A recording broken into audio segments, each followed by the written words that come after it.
Hello and welcome to the AOSC Super Series live on Apex Racing TV and live on the iRacing Esports Network. My name is Sam Fitzpatrick. Alongside me for this round of the championship is Matthew Norris, Scott Newton operating cameras, and we are here at sunny Florida. It is Daytona for this round 10 of the championship of this season 9. And so far, no, we have seen 9 out of 10 race wins for James Scott. It was finally brought to an end last time at Phillip Island, albeit with a little bit of luck for his teammate Grady Myers. This Daytona round, though, is a real opportunity for the others to get in on the act. It's a little bit of a lottery round here, a lot of slipstreaming. You don't have to be the fastest around this place, but racecraft is going to be absolutely imperative. Yeah, g'day, Sam. G'day, everyone. It was surely strange to see James Scott or someone other than James Scott winning last week, but Grady Myers did well there, and it's always good to be back at Florida and see a different world with the oval banking and all that going on. So it's a different setup for our V8s, but I'm sure our competitors are up to the task tonight. Absolutely, it really does remind us of the Le Mans round we had a couple of weeks ago, and that used the same formats as this one. So we got a 300-kilometer race coming up for you. That's twice the length of our standard races, 150 kilometers. So a little bit more action for you guys at home or wherever you're watching, and a couple of pit stops for the drives. It should be a real good one coming up. Big thanks to all the sponsors for the championship for making this series as fantastic as it is. Without their support, this series really couldn't operate on the high level that it does. So big thanks to Acuta, who are a major partner of the championship, providing a height, safety and rigging equipment. Also Jinx shifters, making premium shifters, and also brake bias and ARB adjusters as well. Race Circuit Arts Australia, high quality CNC race circuits they make, which you can hang on your wall or on your desk, and sixth gear imaging, doing sim racing digital imager, and also be doing some action shots for this round of the championship. Wolf Graphics, who make Aussie-made stickers, and also West End Mazda, Too Easy Finance, and Parramatta Isuzu Ute as well.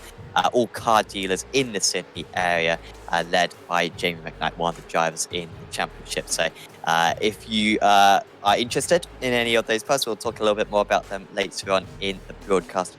Certainly do check them out, and thanks for their continued support of the championship. We are currently in a 20-minute qualifying session. We've only got 1 more minute to go. And, well, surprise, it is currently James Scott on the pole position. Ross in second place. Good to see Briggs back up there, I must say. You know, it's been an up and down season for DPR. They started off really strongly. Of course, it was Briggs, wasn't it, who should have really won at OKR, was by far the fastest driver. Just struggled a little bit in pace recently. I feel like a couple of the other teams, Premier Racing, have really upped their form. Also EXG as well have had some fantastic rounds, particularly back at Le Mans. But it seems as though Briggs is right back up there tonight. He is usually stronger in the races than he is in qualifying. Absolutely right. Adam Briggs definitely should have won that race at Okayama. It was also good to see Tom Freer. He's up there tonight after he hasn't qualified well the last few rounds, but after a pretty shocking season so far on all accounts, he's up there in P5. So we've got some old names returning to the front, which is always good, but got some few names further down the list. Brian Borg's down there in 11th. Jordy Cini is a bit further away in 10th. So there's a few different names mixing it up. It's good to see the returning name back to the front, though. It's always fantastic to see the pace improve as the season evolves. You mentioned how Freer hasn't been qualifying well. He hasn't qualified, full stop. He just doesn't do qualifying. For some sort of reason, I don't know why. Don't know if it's penalties, perhaps. I don't think it is, because he's usually quite a clean driver, although he did have a mare at Phillip Islands last week. But yeah, he will certainly be a danger. Dyson just moves up into 5th place. That's more good news for DPR to get another cut up into the top 5. Just pushes Freer and Shepherd down slightly. Jordy Cini currently rounding out the top 10. And actually Cini on a lap of his own, so he might try to improve on that at the moment. His time is a little bit off what he needs to do. Also, Joe McKnight up in 14th place. But James Scott, I mean, cleared by 3 tenths of a second. That's a big margin. I mean, it's small margins in a championship like this. And around a circuit as well, that of course we visited last season. It's a circuit that these guys often visit. I mean, how on earth do you find 3 tenths on one lap? I mean, in a 20-minute session, that's pretty incredible. Yeah, it's lane quad pace and a lot of it, and got that in spades. So 3/10 is an awesome find, as that is the checker. Yeah, they're just completing their laps. Is there anyone going to improve just at the last here? Christian Smarts, I don't believe, improved. And so we are getting to the end of the qualifying session, and soon we will grid up for your rolling start. I assume, actually, 100% sure if we are going to get a rolling start around this track, because usually we go for the standing start. Even of course for the Bathurst 1000, you have a standing start, despite the fact that it's about a 4 or 5 hour event. So you'd want to standing start because you are starting on the oval around this track. You're on the banking like that, it can be very tricky to get your power down. By the way, in the championship, James Scott is leading the way. Unfortunately, I can't bring you the championship standings, but that's pretty much all you need to know on that front. It's very close behind with the likes of Shepherd and Ross. Briggs and Stokes are all really close in behind. So watch out for those guys. But James Scott with a comfortable advantage in the championship at the moment. So we can go through your grid then for this round of the season here at Daytona. 300 kilometers in store for us. And it is James Scott for Logitech G Autos Esports on pole position. It's Sinji Sim Racing, Jordan Ross alongside on the front row of the grid. There's Adam Briggs, who's actually driving for, Sim Riggs DPR Racing. So they've had a name change, but still pretty much the same. Carl Stokes lines up in fourth. There's Andrew Dyson, Tom Freer, Corey Shepherd, Damien Johnston, John Lindsell, Jordy Senni, Brian Borg, Ken Latta, Rob Bowden, Jamie McKnight, Stephen Varga, Jamie Stovald, and then behind that is Sean Thompson, Dylan Rudd, Brett Loxton, Philip Worley, Daniel Misdale, Reese Keane, Marty Hansen, Rob Harris, Cameron Beacock, Craig Anspach, Jacob Knight, Michael Whiting, Matty Mascord, Christian Smart, Logan Barnett, Jamie Dyke, Matthew Scholes, Tyson McAvoy, Chris Barnes, Paul Warwick, Harry Dodds, Mark Dill, Luke Holland, Michael Talley. Just watch out for him from 40th. Bradford 2, watch out for him as well from 41st. And also Michael Dumbrell and Nick Halser should be driving the safety car, the original safety car drivers. And we are going to get a standing start then. So watch out for this one. It will be very tricky for the drivers to get the power down to this surface. And it could be a very entertaining run going into turn 1.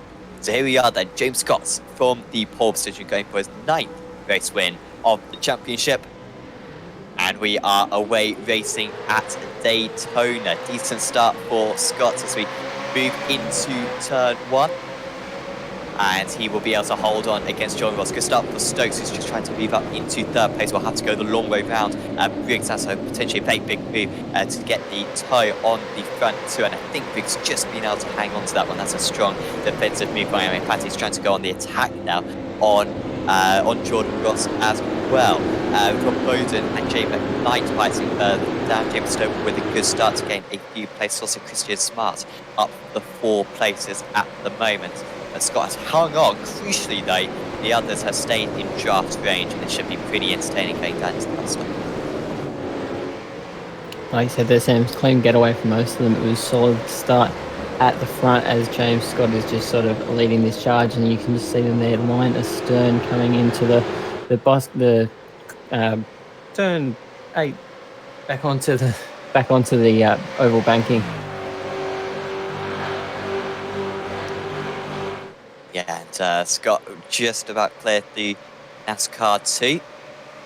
It's about 3/10 of a second ahead at the moment, but you know how experienced Ross is. He will do the smart thing here, just stay behind his rival. A couple of pit stops needed, and well, when we've broadcasted races in the V8 around this circuit before in the Europe V8 series, Europe V8 Supercar series, it was very much a case of the first stint just save your fuel, and then the second stint you can really go on an attack on your rivals, and maybe that's what they're trying to do at the moment. Ross, though, in 2/10 of a second, could potentially make himself alongside him going into the first corner.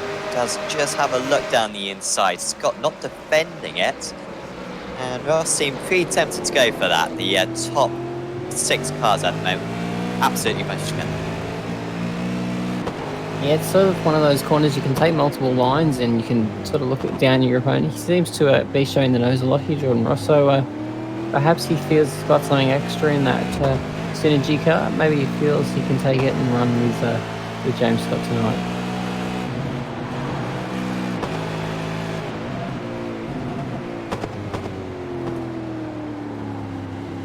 Making close all the way down the order. Might just have a move between Harris and Knight. I'm just looking down 23rd and 24th. It's all yellow and all red, as you can see on your timing tower. Oh, as it's contact now between these two, the 24 and the 125. And that was Jacob Knight. I think Hansen, the 126, apologies. And that was Knight coming out ahead of the pair of them. Don't want to pick up any damage because any area damage you get on these cars, a very high speed cycle is absolutely going to kill your straight line speed, and also going to increase your fuel usage as well, which is going to potentially lose quite a few places if you have to take a couple of extra seconds of fuel when it comes to the pit stops. So importantly, keep it clean in these early stages. The 24 just about staying clear, but problem is, if you don't have the draft from the car ahead, you're pretty much a sitting duck to the car behind, because some of these pretty much straights are absolutely acres long. It must be about 1 kilometre from the bus stop all the way down to town. Yeah, so some of the corners around here you want to stay low and right in the curve of the road. Some of them you want to break your opponent's draft and just get up behind. You can see Jacob Knight just giving his old mate Marty Henson a tow, while Christian Smart doesn't have the full effect of that one heading into turn 1. Lead. We've had a change for the lead. John Ross now leads. I don't know how he even got that one done though, Ross. He seemed like quite a far way behind, about 0.2 of a second behind, and then all of a sudden got past Scott and killed that horseshoe on the brakes, which I can't see this one. Are you able to talk us through it now? I've got no idea. It's a mystery. Well, you can see it for yourself. I know you know more than that. Yeah, Jordan Ross moving up into the lead. In fact, he's already pulled about half a second of a gap. A second quick here is Jordan Ross, who hasn't yet won a race this season, but has been very competitive. I'm sure if he won a race last season, I believe he did, but seems to be really improving in recent times, and a couple of the new drivers as well. Jordi Cini in particular, really improving in recent rounds. They are becoming probably the most established team in this championship, because with Logitech only fielding the 2 drivers at most, with Scott and Myers, it's difficult to really say that they have a control of this series, even though they have won every single one of the races so far this championship. But Ross putting up a good fight at the moment. Unfortunately for him, 0.4 of a second isn't enough to break the draft, and well, that lead immediately diminishes just as the slipstream kicks in. Oh, there goes Shepherd. Still the brake lights on from Adam Briggs there rather early into that corner, maybe using the slowing fast out technique. He's got a battle on his hands with Cole Stokes having none of that. He's going for the full-on fast in, fast out technique. Slightly harder to do than the format. Top 6 separating themselves from the others. Then you've got Johnston and Cini, Shepherd and Linton. Paul Stout actually from Corey Shepherd down a couple of places. I thought he'd be up in this leading pack. Has done very well in the championship. I think he might be second place in the championship at the moment. Is Shepherd just banging in those consistent top 10 finishes. But he is further down than he would like at the moment. It's decently far way back from these guys at the moment. Although actually Johnston's just closed that gap completely down to 7/10. So he gained about half a second just through the infield section of the track. So Johnston back, pretty much back to a 11 car train out to the lead. And that shows the competitiveness of exactly how strong our sport is and these guys in these cars. When you can have that gap back to 11th and still have that closer gap. I mean, looking down the timing tower, they're all line astern with each other. It's fantastic to watch. Here Jordan comes Ross Scotland. on. So you go ahead. I was going to say the exact same thing. This is James Scott having a look at Jordan Ross. Oh wow, look at Stokes. Stokes around the outside, takes Briggs with him. And it's going to be 4 wide into turn 1. And it's just a raffle at the moment. Take your lottery ticket and hold your breath. Stokes has got 2 wheels in the dirt.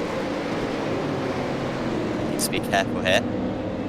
Uses the place, does Stokes, but that was a tremendous turn of speed. That was just that's Scott getting out of the dot. He didn't want to take the lead. He just wants to stay in the judge. He think, well, pull away from you earlier on, so what's the point in the overtaking? Keane and Misdale have had an off.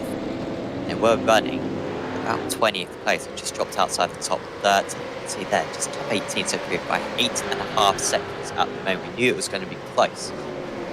And we hoped it would be close. I think it would be quite this fantastic at the moment as we see a replay of what happened to those couple of drivers and sent them whittling down the boards, albeit they're still racing in this race.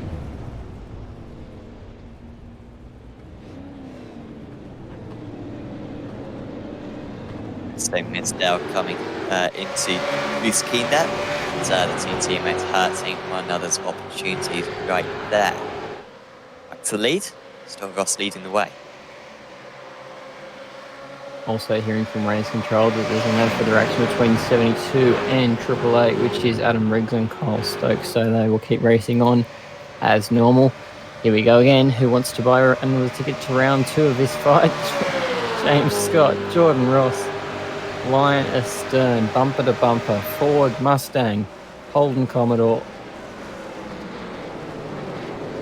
Well, it's deep for Stokes, so. I'm just loving the turn 1 at this venue. It's fantastic.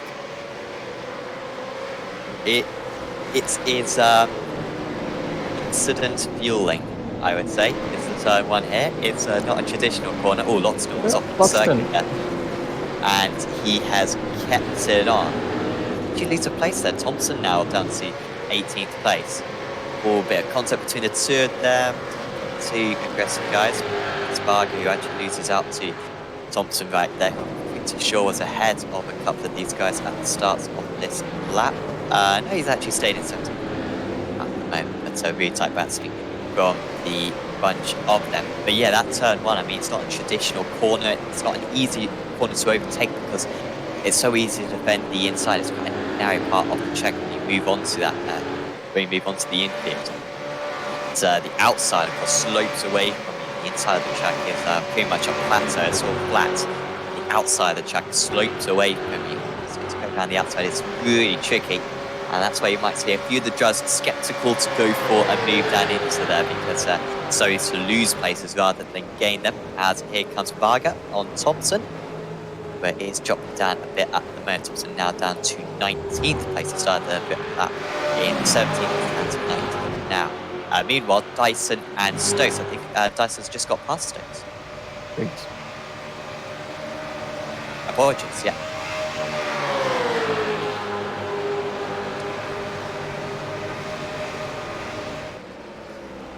And they seemingly dropped away every time into that corner. I think Stokes has outbraked himself. He always seems to take quite a tight line. I think he's quite good at under control, and then he does manage to bundle it up.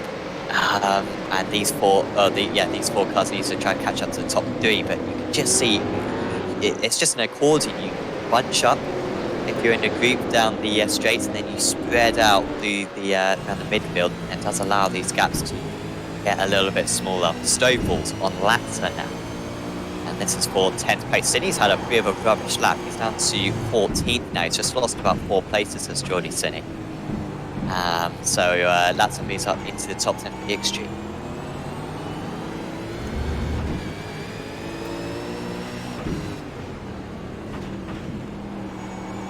And we've just got word through 605 is getting a drive through for a causing collision on that 5. So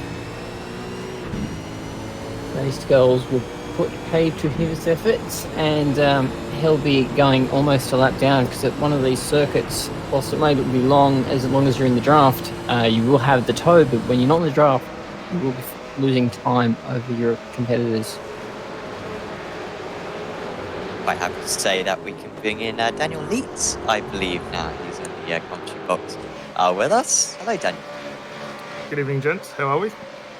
All good. It's been a good race at the moment. I guess you've probably been watching it. I mean, at the moment, Scott just seems to be waiting behind. I mean, who would you say has kind of got the advantage at the moment from that leading car? Look, I think you've probably hit the nail on the head. Scott doing a really good job, just hanging in behind, utilising that draft to full advantage, and that'll actually help him a little bit later on, obviously, with the pit stops to go. Looks like we've got a very slow car up on circuit. I think that might be Michael Whiting falling down off NASCAR 3 at the moment. That car heavily looks to be stationary mid-circuit. So that's a bit of a tough night for those guys. Taliancic having a good run down in 1, but I think both yourself and Norrie have really hit it on the head here. The best overtaking spot, short of trying to get a move down into the bus stop or through the horseshoe, down into turn 1, it offers up 4 or 5 different lines for these guys to run through, and we're already seeing the use of that so far. Yeah, plenty more moves to come, I'm sure, later on. Some unpredictable moves as well elsewhere on the track. We had a brilliant battle, didn't we, last season for second place in the 650 team event. So hopefully we'd see similar racing to that this time as well. We're currently riding on board with Geordie City. He's now down to 22nd place. Apologies if I just missed that. We may have even seen it on the screen, but I may have just looked away. But why he's down into that 22nd place. Started up the top 10, didn't City. He's been one of the highest scoring drivers over the past 5 rounds or so since Monza. He's been in great form. But down in 22nd place now. Also catching up to do remarkably is with Taliancic, who started down in 40th place. In fact, the highest gain is Bradford 2. He's up 22 places, up into 19th place. We're only 14 minutes into this event, guys. I mean, you question how quick he could have been. He was lightning quick at Le Mans. It's a shame that he didn't manage to take by for him. Yeah, I think I saw the end of that message, and it was 027 and 440. So 440 being Geordie City and 027 being Jamie McKnight. It was a redress of some kind, so I don't know if we'll have to chase that one or see if that's already happened. It looks like it might have. Yeah, so McKnight ahead of Geordie City in this one.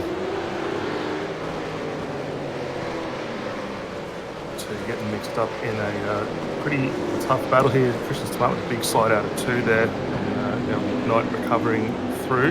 Just going to put that move on Reece Keane, seeing him back in behind this little fight. Of course, we could get a random safety car, or we could get a legitimate safety car during this race. I think that's probably what McKnight would want a little bit later on to make up that time, so to City after their collision earlier on. McKnight will be onto that 4-car train just ahead. Oh, that's a move for the EXG car. I think there's going to be contact down going onto the oval. There was. None of them spun round, and gaining a couple of places there was for 2, who seemed very aggressive.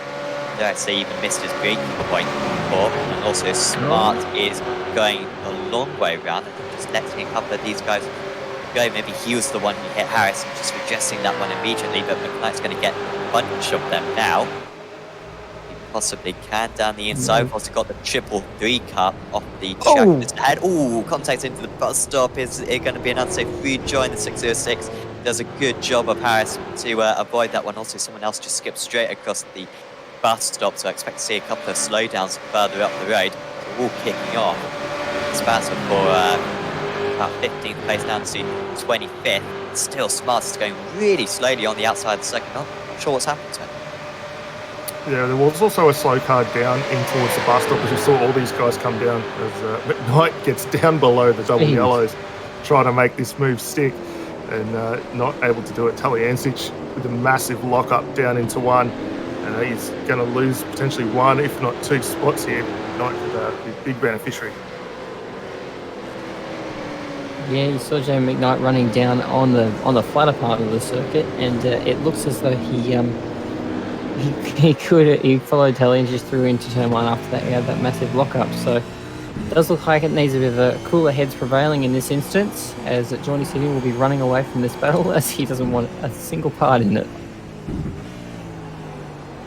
Well, McKnight's one of the safest drivers in the championship. I think he very nearly won the Safe Driver Award last season, which is how many races you complete the season with no incidents, and he was absolutely exceptional. I think on that occasion, though, that was not particularly safe. I may be a bit aggrieved at some of the troubles he's gone through so far in tonight's race. And he, as you say, putting a 1 second gap, almost breaking the draft, although the draft is still effective at about 1.2 seconds, and any more than that, and it's pretty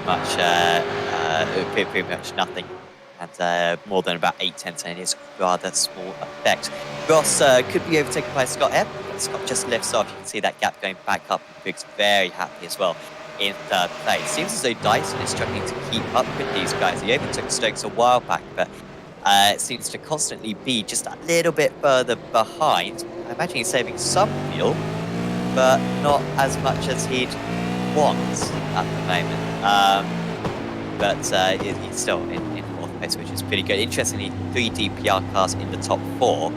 Apologies, we've got Sim Racing at the top, but then we've got DPR in third and fourth. I mean, what can those guys do to work as a team with one another? Are they already working as a team?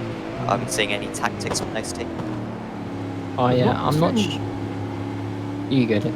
I was going to say, not seeing too much at the moment. It looks like Dyson just struggling to hang on the back of Briggs there at the moment, but hopefully as the pit stops come through, those two will look to see them come down the lane together. But I am noticing already, and I think James is probably starting to get the measure of it. In the back end of the 650 race we had last season, we saw a lot of guys testing the draft to see what they could do across the line. And it looks like James just similarly getting into that same zone already. We saw some big lift last time by down in towards 1, but he's definitely finding some good top-end speed as an effect of the draft, and just probably getting the run that he needs to do through the bus stop to ride on board the Altus car here. It looked really nice through there. Picks up a little bit of the grass and oversteer, but top end here is where it really comes to shine.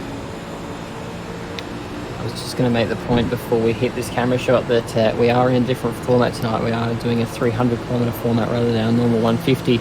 Interesting to know if he is lifting just before we head into some of these big corners.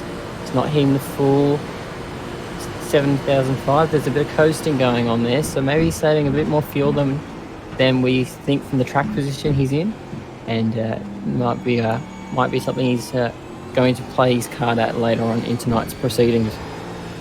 Stokes back there too, a little bump on the back of Dyson down into when he had that thing all locked up on the entry. You almost saw Damien Johnston get involved, but here's another little stick of the nose up the inside. It's interesting to see all these guys just snatching a wheel as they come through those heavy braking zones into the hairpins. Just maybe needing a little bit of a bias trim to help out there, but awesome job by Dyson to keep that DPR car ahead. Well, be careful of these guys. It's pretty clear that Dyson isn't as fast as the top 3, and Stokes is getting a little bit annoyed here. He was overtaken by Dyson pretty much on the promise that Dyson would be quick enough to give him a draft, and Stokes has had enough. They have lost half a second by fighting right there. And now I think it's smart just for Dyson to stay behind. There's no point in trying to re-overtake Stokes, because he should be able to jag them back up. But now we have got a 3-car chain at the front of the order. Is Dyson going to try to spawn straight away here into the bus stop? No, he's just going to stay behind. That's certainly a smart thing to do. Johnston and Freya just behind, and Johnston getting past Freya a little while ago. I think we missed that one, but still in 6th and 7th places. And then seconds further back to the next chain of cars, Corey Shepherd and Brian Hall. You also noticed too, Matty Mascott had a bit of an issue down into the first hairpin there as well, so he's dropped a long way back. Currently finds himself down in 31st position, so a long run for him to get back up. But everyone's looking pretty handy at the moment. Ratu continuing on that march up the field, up 25 spots now, so continuing working that advance forward. Stokes going advance there into 1. And continuing to stay ahead. Could be a good opportunity, though, with the teammates ahead for Damien Johnston to try and see whether he can stick the nose in. A big overrun there for Dyson down, or Stokes into one.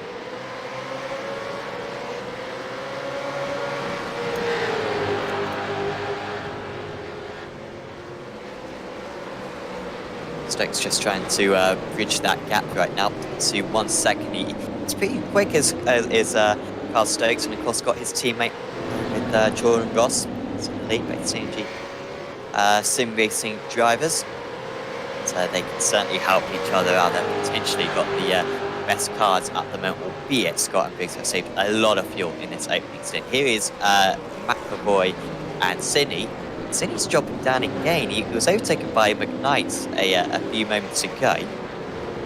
I'm not sure how McKnight dropped down himself, to be honest. And then Taliencha just got past McAvoy as well, and Spatch as well. 23rd place. These guys now 25 seconds off the lead. So if the leaders did come into the pits early, not sure why they would want to do that. They're going to have to push the fuel a bit further yet. Would come out behind these guys, and that's part of the reason why you want to go for an undercut, because you have to make a few extra overtakes in case. Of course, assuming that this is going to be a 2-stop, which we are 90% sure it's going to be, they might have to save a little bit of fuel just to be able to make it. But I guess lap 17 for these drivers. Probably lap 15, the absolute earliest you can come into the pits for the first stint. But I think it's going to be pretty marginal to make that 2, so I think you're going to have to go to 16 or 17. Just looking at the front of Geordie Sidney's car there seems to be a bit of damage over his right front wheel. So that might be a bit of playing an effect on his front downforce and not getting as much drag off the preceding car as everyone else. A bit of damage on the right side there too. So maybe he's been involved in an incident at some point through the circuit, and that won't be helping. But it looks like he's closed up onto the back of Tyson McAvoy as this battle between McAvoy, Talienčić and McKnight gets big ignited. McAvoy sliding through turn 2 there, so he'll be slow off this one and give Geordie all the incentive he needs. And Sidney seems to have struggled a little bit since we saw that redress with himself and McKnight as well, so that might have been partly contributed to what that damage on the front of the car there is, but it just doesn't seem to still have the pace that he had a little bit earlier on. These guys now starting to gain a bit of an advantage. Surprised to see Talienčić still yet to gain that extra spot up and maybe get past McKnight for that 19th position.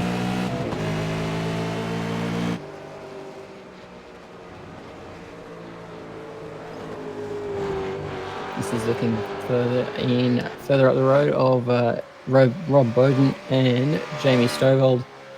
They're in their own little battle pack of 2, and they're fighting in 11th and 12th. These guys have found, I reckon, a sweet spot.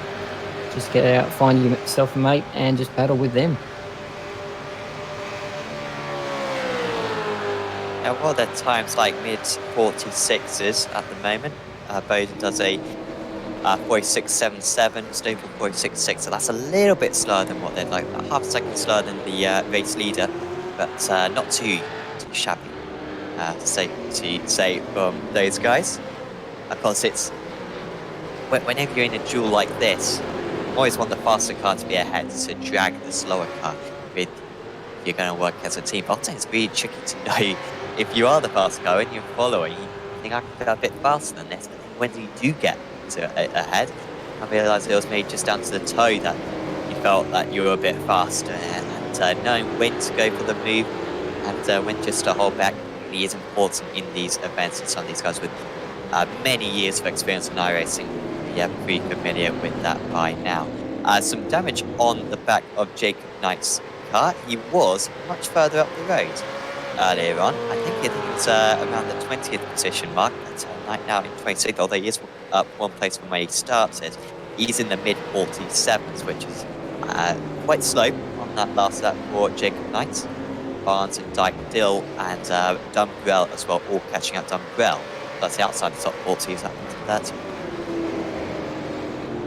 I'd love to see iRacing get a bit of work on the cars once we get the damage on the back of those cars, because I mean the new demo derby model that Knight's driving at the moment, not too slow in the straight line, which We'd love to see a little bit more of that coming back, but both him and Barnes have a fair bit of damage on their cars respectively. So. The handling of the AXG car in this circumstance would not be as it's depicted right now. It would be a little bit hairy through some of these corners that need the higher speed downforce that these rear wings do offer. This is Bradley Ritu and Reece Keen's just losing that position. Turn 1 becomes a battleground again, and Ritu takes advantage. They've got a couple of guys starting their early pit stops, McKnight and Teliancic, both in the lane. First of their stops tonight. I wonder if we'll see those two working together to claw their way back up through the field now as those pit stops begin to start cycling through. That kind of shows how much leniency they've got, because of course if you hit every 17 laps, and they'll get you to lap 51, so you're going to have to do 2 17 lap stints and an 18 lap stint. But there's clearly a little bit of fuel just to spare, which means that you can come in a couple of laps earlier for one of the stints and then maybe go 19 on one of the stints. So it's probably a maximum of 19 or 20 laps on a tank of fuel. The drivers can go for an undercut if they so wish. Let's get some fresh tyres on, but you will be on more fuel. And you'll probably have to take more fuel. You'll be on more fuel over the next couple of laps, and you'll probably have to take more fuel as well later on in the event.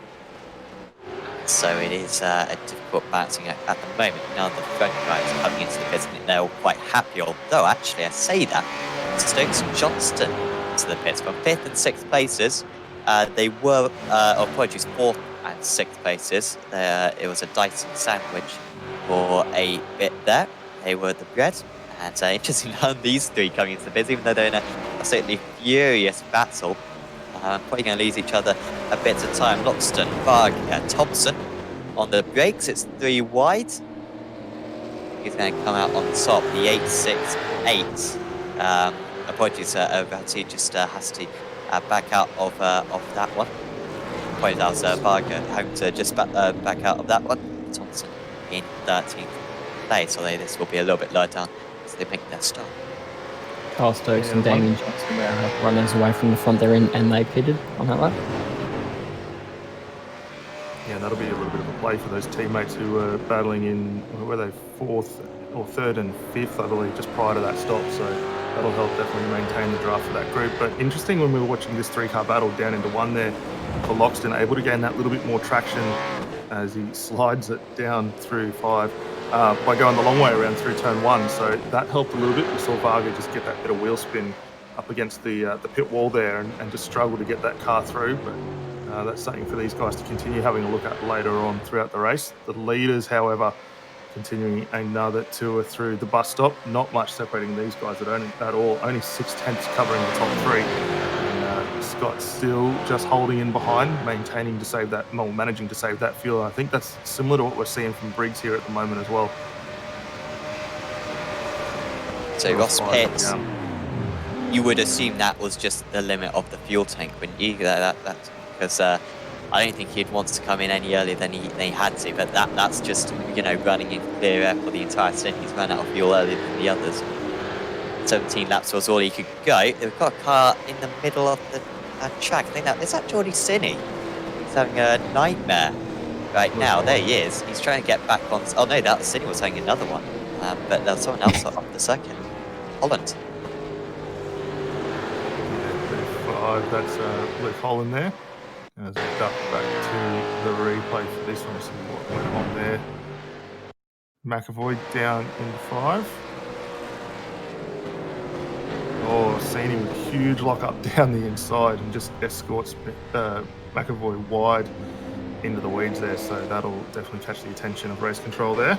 But Sini had that car locked all the way down as he went through. Did the right thing of redressing that move almost immediately. As we'll see if James Scott, this is where his fuel card might come into hand. This is the lap 18. So if he bits this lap, he'll only have 2 17-lap stints to go. But this will be the fact of how much fuel did he manage to save? How much further can he push the Logitech G Altus eSports car? I would have thought that Scott and Briggs could go another lap. They were saying, particularly Scott was, half thought sort of down the entirety of the pit straight, wasn't he? So I think he should be able to get to 19 if he so wishes, but he might just want to get some fresh tyres on. Does he keep his foot down? I don't think he's going to come into the pits. Yeah, they both just stay out, so that's the amount of fuel they saved. 2 laps. I mean, it could be 3, but I doubt they would have got a third, but 2 laps at least. Shepherd, Latza and Borg all into the pits as well. Dyson and Freer staying out. They were, Dyson actually wasn't in the tow for the entirety of the first stint, was he? He was ahead of a chain for a bit. Freer was in the draft for the entire stint, so all these guys are pushing it as fast as they can. Of course, bad news for them. They got the others all on fresh tyres and probably putting some good times in as Stokes just goes off circuit for a minute. Oh, is Stokes completely off the circuit? That's going to be a slowdown. And Jordan Ross moves back ahead. So Stokes managed to get ahead of Ross during the pit stops, but he's just lost that again because he's run off the circuit at the bus stop. Yeah, let's not forget we saw Johnston and Stokes come through for their pit stops pretty well together. They weren't separated by much on circuit. So for Jordan here at the moment, it's a really good stop for him to get back through. And just keep an eye on the fuel info. And thanks again to the race organisers for putting that up earlier in the week. We're estimating around 4.7 litres burnt per lap and a range of roughly 18 out the front. So pretty close to what we were expecting, or what race control definitely were expecting for our leaders. And for those guys sitting behind, just managed to eat a lap or 2 extra that they need to shorten up those stops. But now that we see those Synergy cars get back underway, we should be able to start utilising that draft. Varga comes through on Rob Bowden, just exiting back onto circuit there. And we've got Sean Thompson getting amongst this one as well. I can just clear off Bowden, and Bowden holds off Thompson as well. So Scott and Briggs and Dyson and Freer all in the lane this lap. That is 19 laps. That's a lap more than anyone expected, all due to the tow. So and the drafts. Let's see how long this pit sequence takes and if Ross has the better advantage from the undercut. Well, currently it's Damien Johnston actually fronts of the drivers who come into the pit. So Ross pitted from the lead, but he was stationary for 3 seconds longer because he was using so much fuel out in the lead. He used some extra fuel. Johnston managed to get ahead of a lot of them. Ross, of course, had that off. And so Johnston is the one to watch out for. He's been on fresh tyres for 3 laps. And he has been saying some good tyres, probably 4.73 that last time round. While Johnston, he may well become the race leader after being in 5th or 6th place before the pit stops. But can Scott get ahead of them? Scott actually stationed for a little bit longer. 34.3 seconds, and it is Johnston who leads. Ross in 2nd place and Stokes in 3rd. This is looking pretty good for Damien Johnston. He has got older tyres now, and he's going to have to take more fuel later on. But he is in the lead with a gap, and behind him it's Ross, Stokes for Synergy Sim Racing, Scott, Shepherd, Scott, Briggs, Shepherd, and Dyson now, and they all stay ahead of Freer, who was stationary for a while himself. So some varying pit stop times, and Damien Johnston's rolled the dice a little bit here with that early stop with taking less fuel. It's a risky strategy, but let's see if it works out. If you get a safety car, then it could be very good for him. Absolutely, and this is almost a little bit of a classic Synergy Sim Racing strategy check here. I know I've probably seen this a few times already, where these guys seem to work their way back up through the strategy game and get towards the front of the race. And their endurance pace has been exceptionally good over the past few seasons. I know they've struggled a little bit getting to grips with this car, but it's very similar to what we would expect from this team. We see Stokes on Scott down into the bus stop, and they're just not able to get the nose of that car up ahead. Keep an eye on Briggs just hovering in the background there as well. DPR Racing, so he'll be looking to catch up to this train also. Rob Bowden on the back of Stephen Varga and Brett Loxton, seeing if we're going to get any side. 2 wide through the bus stop, 3 wide. It's almost gone.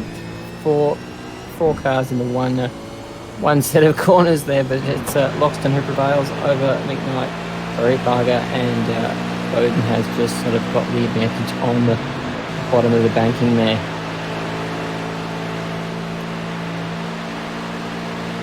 Lots of choose who gets the total. Look at the pace though from the Varga. Oh, that was that contact between the two of them. He came across a little bit early there, did Varga. Look at the pace as well. Well, Thompson. It'd help if he broke, though. Corners this way, mate. But yeah, that was a super close between Varga and Bowden there. I'm interested to see if we can have a look from Bowden's onboard on that one, because that looked like it was a bit tight, a bit close for comfort. Bit of contact there between Thompson. No. Yep, Thompson and Bowden there. Bit of hip and shoulder on the exit of the International Horseshoe. Great to see. But yeah, I think we all had a bit of a collective sigh of gasp there as we watched those guys come across the line. I think the blimp view, if we could possibly get back to check that out, would be absolutely fantastic, just to see if there was any movement from Varga. But he had a massive slide as dug back here. We'll get a look at how these two went. It might have been just a bit before, but Thompson, actually, was that Thompson not able to pull that car up and lost a huge amount of positional gain as a thing for that. That was, yeah, Thompson on Bowden, and here's another look at that little hip and shoulder on the exit. No love lost between those two. I think that's Christmas cards off the list. Meanwhile, we've had a change for second place. James Scott has been absolutely flying since his pit stop. He's up into second place, and I believe this is how he managed to do it. Get that car up on the high side. Ross taking the traditional line down the inside, trying just to keep that Synergy car enough, but pace advantage that Scott had just flicks it across the nose, tips it in through the bus stop, and quite comfortably puts that Logitech car just ahead of Synergy. And he's already latched onto the back of Johnson ahead, so this is working out really nicely here for James. Now, if you're Damien Johnson, play the smart Synergy sim racing game, and if James Scott does get ahead, stick with him, follow him, use the fuel advantage that he will undoubtedly give you. We've seen how it works for James Scott in the opening stanza. We'll see if it works for Damien Johnson if he decides to follow, but it looks like he's happy leading from the front. Stokes had a bit of a poor lap that last time out. He was up in third place. He dropped behind Ross. Now he's dropped behind Briggs as well. Briggs actually just moving up into third place. So it seems like these guys with the fresh tyres, remember, Johnston, Ross and Stokes all came in on lap 16 or lap 17. Me and Ross, Scott and Briggs came in on lap 19. It seems like these guys who pitted a bit later, that initial gain that you have from the tyres, it's quite significant because they're all very evenly matched in the first stint, and now it's absolutely storming through. And look at Briggs, so he's just going to go for the lead. He's wasting absolutely no time here. And he's like, well, if I can get track position of James Scott, I'm going to try to do that. And that's what he does. He just goes straight past the other team, and Briggs goes from fourth to first in a couple of corners. He does lead this race, and it's a legitimate lead as well. Problem is, you don't want to be leading, do you guys? Surely this is the worst place to be. Well, if you can get out of the draft, I think you'd probably prefer to be up, because both himself and James there both hit it on the same lap, and he's already starting to gain a little bit of an advantage, 4/10 as they work their way up towards southern hairpin here. And if he continue pulling that bit of an advantage, he's going to find himself in a really good spot. Scott's really going to need to get a move on now if he wants to close that gap back up.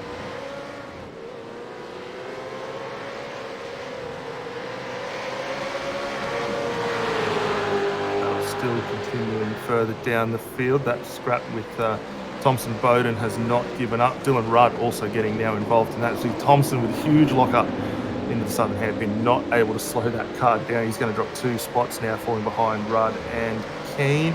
And Keane just gives him a little bump for his measure there, up towards turn 5. And these two continuing to work their way up back onto NASCAR 2. Besides losing the positions, it was a great save from Sean Thompson.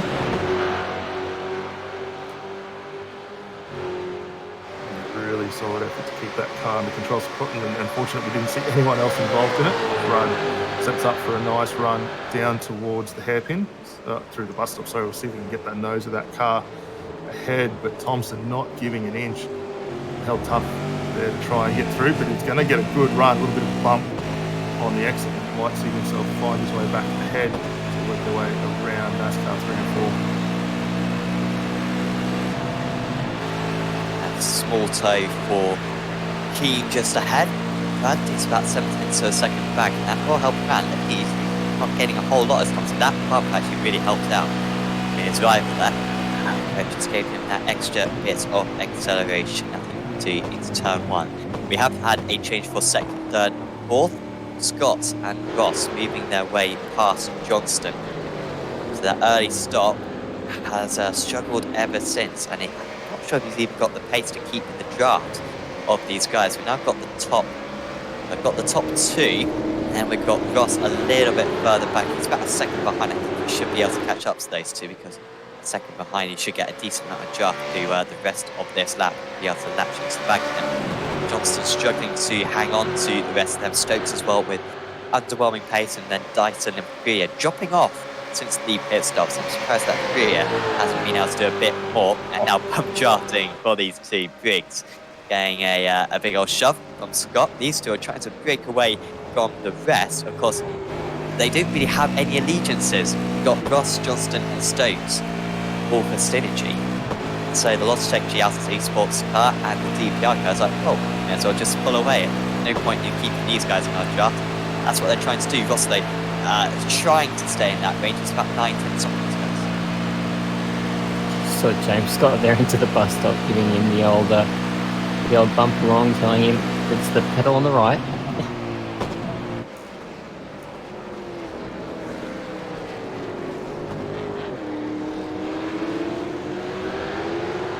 Dosol through turn 1 there. It's been an action spot all night, and we're only 25 laps into this motor race, so you should just see how much more action packed turn 1's going to get. It looks like they've got a lapped car coming up, so this will be interesting to see how Briggs and James Scott do navigate this, but it's clean sailing for these 2 out front, pulling a slight margin there over Jordan Ross.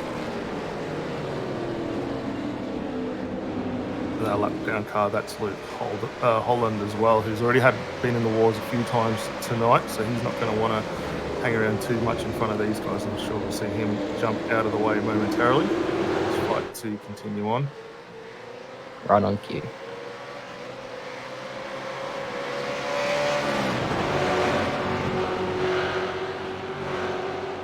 So Ross and Johnston will be with these guys at the start. I'm just looking at the gap whenever they come out onto NASCAR 2, isn't it? That they pretty much enter the second, or NASCAR 1, I guess, aren't they? If you're about a second behind, or if you're about 8 tenths of a second behind, you'll probably catch by the time you get into turn 1. That was how far Ross was behind, so we should get back to this 4-car battle. That's going to lead any moment now. It's got a little bit further back from Briggs this time around. There's Freer and Shepherd. Maybe the dark forces of this race. We're still yet to get a safety car, guys. I believe we can just get a random safety car, potentially. So if that happens, then that will completely flip this race on its head. And maybe the likes of Shepherd and Freer will have a better chance. But they have just sort of dropped back, surprisingly. They are 8 seconds off the lead. We'll just point out that Freer started in P6 and appears to be running P8, so not moving forward and not moving excessively backwards, but he's lost 2 positions from his start place, so interesting to see if the pace is still in the car and he's just conserving a bit behind Shepherd here. We're about to the 13th at the moment with Varga. We've already tuned into that battle quite a bit, but it's a 5-car train. Varga leading the way, Bowden second in the queue, and it's Keane, Rudd and Thompson. Knight catching up to the back of them as well.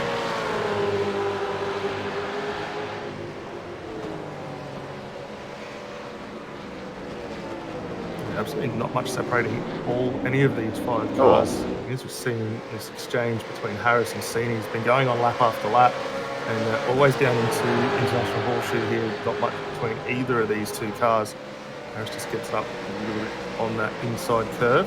Let's see whether he can pull that car up. Gets a big wiggle on the brakes to the southern hairpin there, and lucky not to kill the back of Cassini's car, but he's struggling for traction and drive out on it. See how cranked sideways the wheel was as the power was just going down and the wheels were just spinning, no grip at all. This is going to make fighting for this position exceptionally hard for Rob Harris. It's going to also add to the dramas when he does need to pit again. The fresher tyres will give an advantage, but you still got to make it to that pit stop.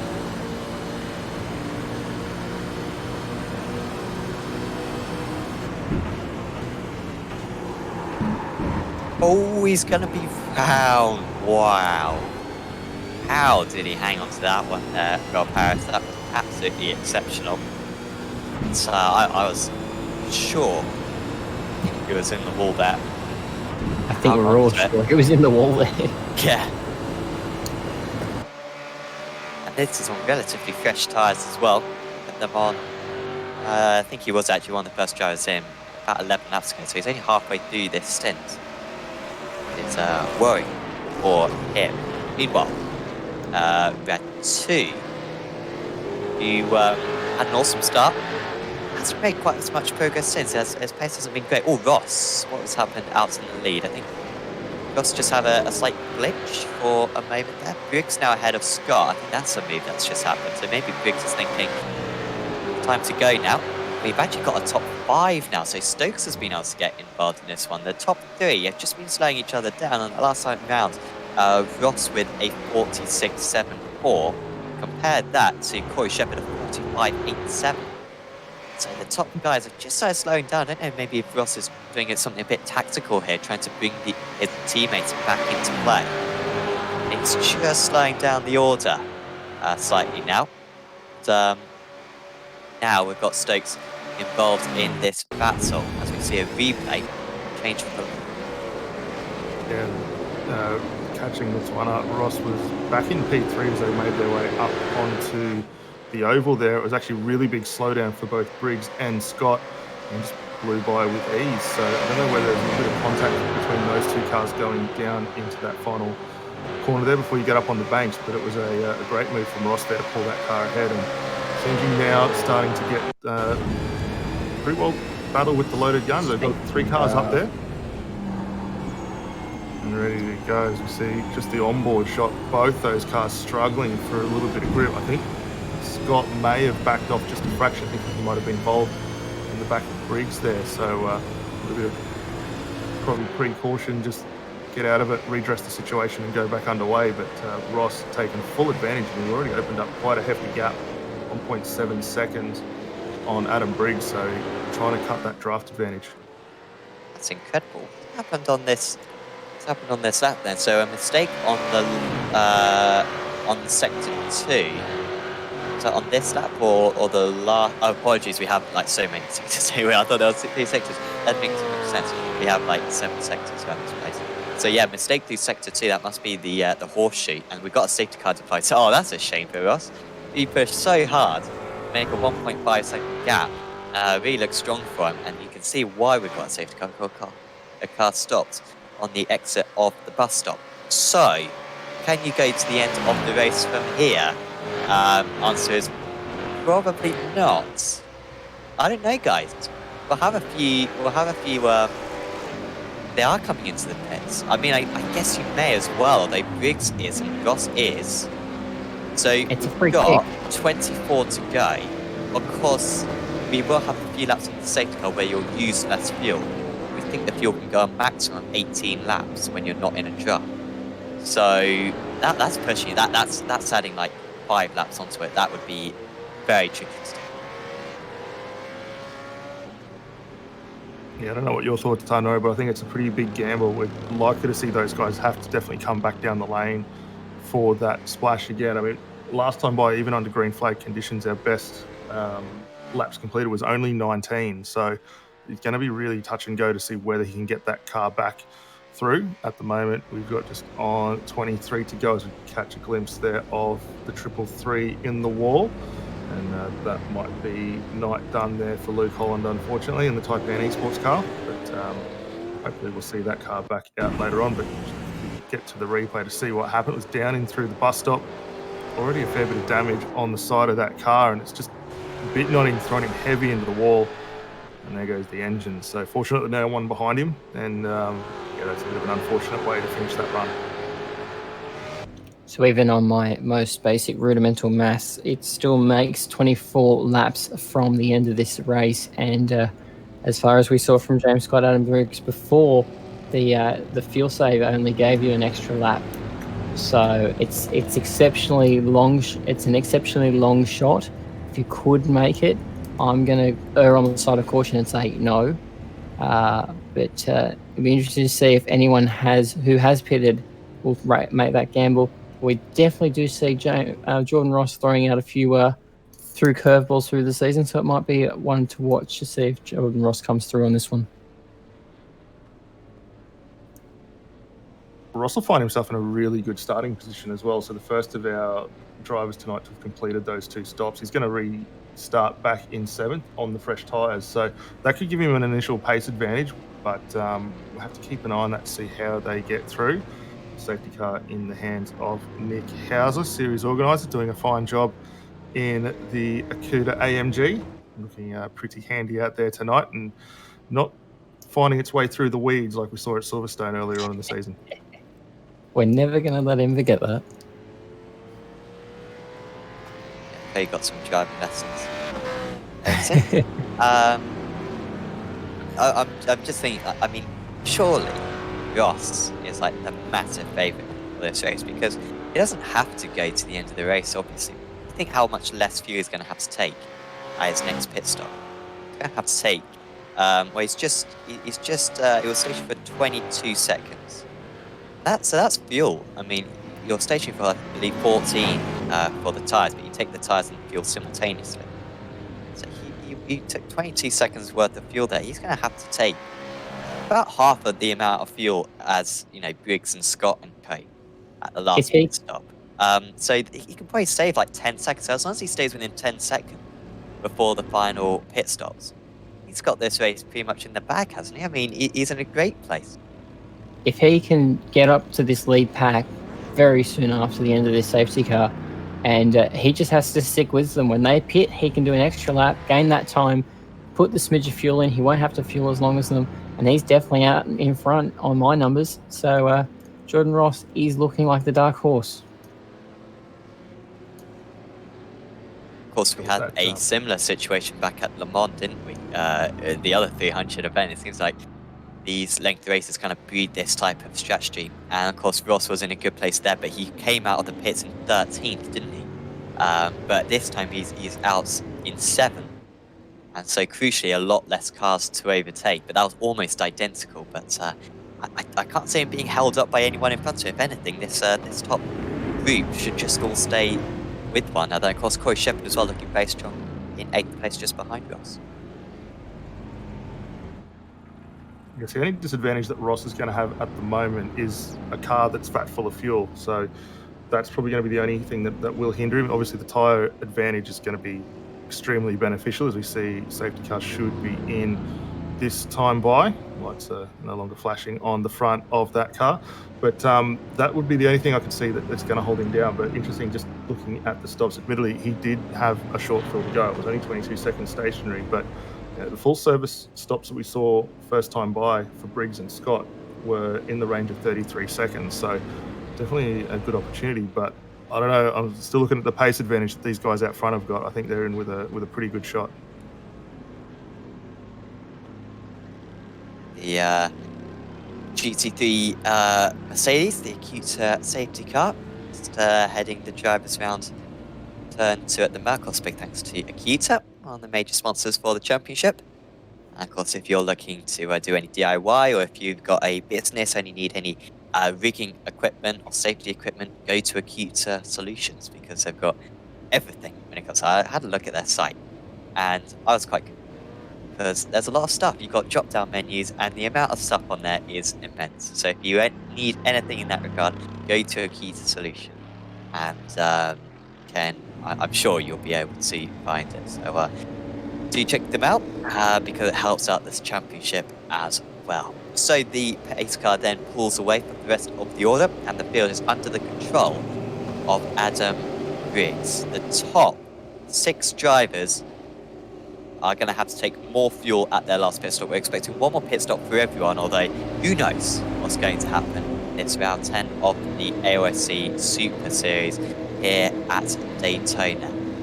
And the 72 just rounding them through. That's car 3 and 4. It's his decision when to put the foot down once he gets into the restart zone. He's got the championship leader, the defending champion, the car number 1, James Scott, right on his tail. The accelerator is on for Adam Briggs. He pulls away from the rest of the order. They're back racing for 22 more laps here at Daytona International Speedway.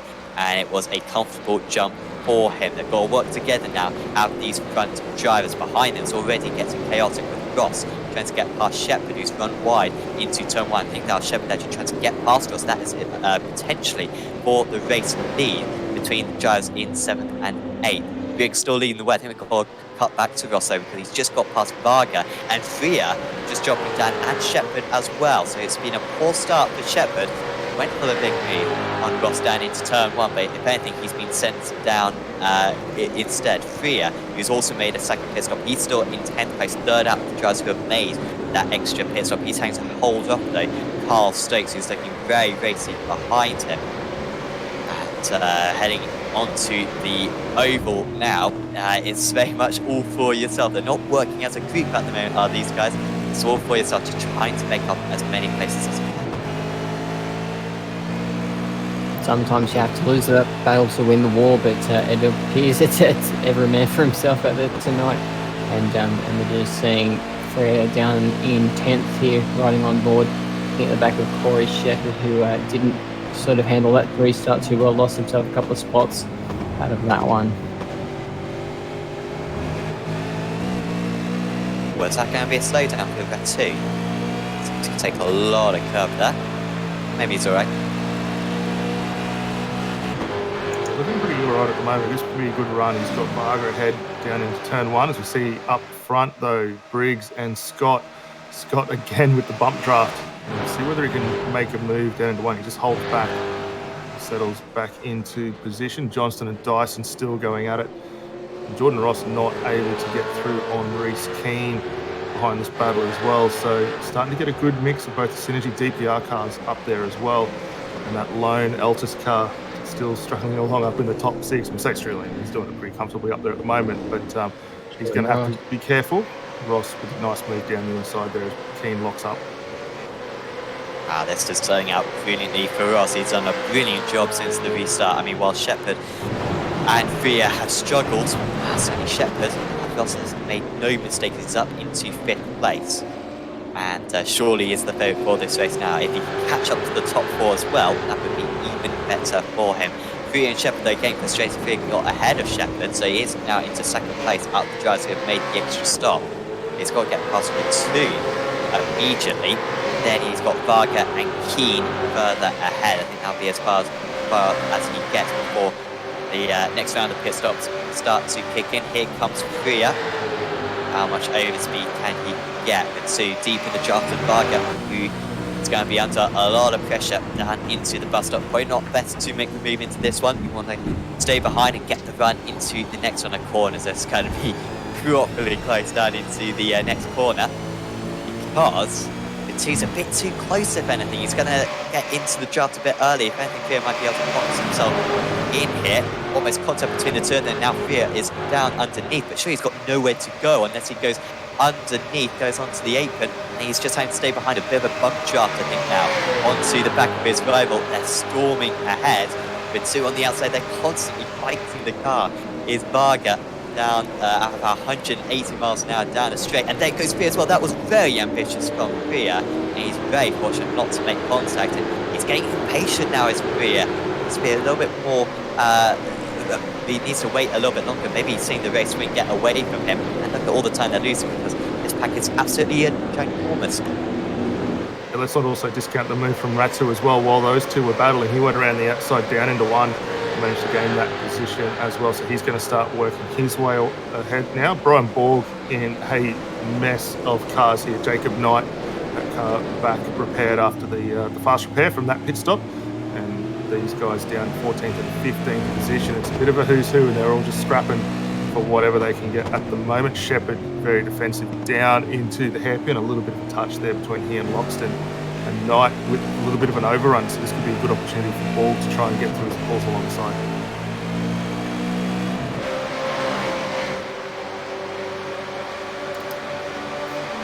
That's the draft of the cars ahead, does Borg, and moves up into 14. I wonder if we could just get like the number of pit stops up on the timing side, just to give you an idea of what the strategies for each of these drivers are. There you are, Freer, Stokes, Latter, Shepherd, Loxton. Yeah, Loxton looking good, isn't he? Up in 13th place, just behind Shepherd now. So it could all change. Next pit stop's expected about 3 or 4 laps time. You could probably pit now, get to the end of the race, albeit would be pushing it pretty much to the limit. Any more moves? Freer and Stokes. Stokes, I think, just getting ahead of Freer there, as Scott takes the lead. Scott ahead of Briggs now, and Briggs ahead of Johnston as well. But how much longer is that going to stay the case? Johnston down the inside. Has to stay behind, but Scott now in the lead, and he knows he's got to put in some absolutely epic times here in order to get another race. And we saw Scott there with that advantage in qualifying. He's going to need to really utilise that. Johnston just gets escorted a little bit through there. As Dyson comes back through, see whether he can get through. But as you say, Sam's point, Scott just needs to press on as hard as he can. He's got a little bit of fuel left in that car. It's getting down to about its lightest. We're expecting maybe 3 to 4 laps before he brings that car in to get home, and he's already starting to gain a pretty solid advantage, 7/10 of a second now over Briggs.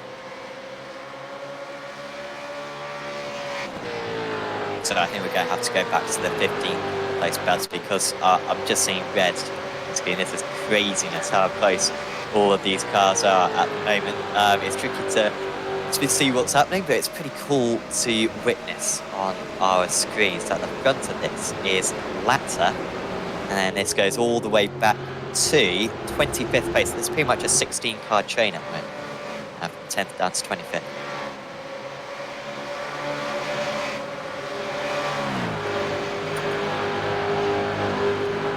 If you thought being at the front of a 3 or 4 car train was bad, try being at the front of a 16-car train. This is Rob Bowden on the back of Jamie Stovall. He'll be looking, he's flat on the throttle, so he's not saving any fuel. And he'll be looking to get the move done. Does he go down around the outside? Does he try and pressure Stovall, or is he just going to hold station? Loxton's run wide off in the distance there. And it's just status quo. Turn 1 still proving interesting after all these laps. Or does Bowden go down? Does Borg go down the inside? Borg just got his nose chopped marginally there by Loxton, who was recovering from that run-off wide through turn 1 there. Thought Borg might have managed to get his run through with his teammate Shepherd, but just not able to get it through. Stovall doing a pretty solid job here, just hanging on. He's still got that pressure from Bowden right behind. Look at the train as all these guys get through. We've got Bowden, Knight, Rudd, Thomas, Knight getting back into it. So a lot of talented drivers here, all just struggling to find that little ounce of speed they need.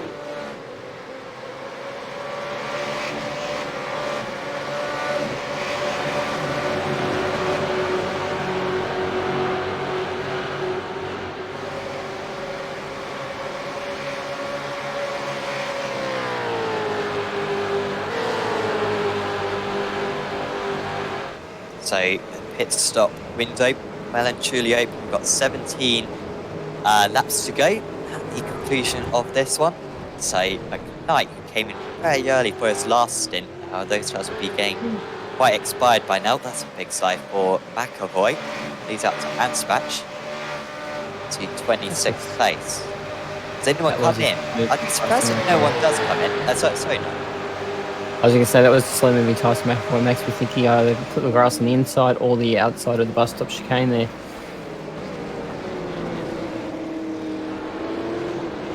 Freer on. Freer trying to get past for 2. You should have really had this move done a while ago, Freer. But he's had to do it the hard way. So I think there's a couple of EXG cars will surely work together.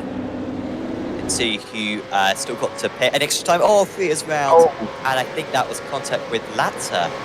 was it? Which sent him out. We just caught the back end of that with Faria sliding, so it'll be interesting to go back and have a look at that one. This is a battle between Latta and Loxton as we head to a replay. This is on board Tom Frere looking back at, oh, down the inside there. He's just got wide and got bumped. That was by himself. There was a bit of contact, but I think it was the reason why he went out. I think Brother Ratu was involved in that one and seems to be requesting race control to look at it. That is a shame for Freya. He was in second place out of, in fact, third place out of the drivers who had already come into the pits. And, yeah, going to be much lower down than that. What is going on with Johnston? That slow down. Is it a slow down? No, that's got to be something more serious, hasn't it? I think he's gearbox engine. Oh, no.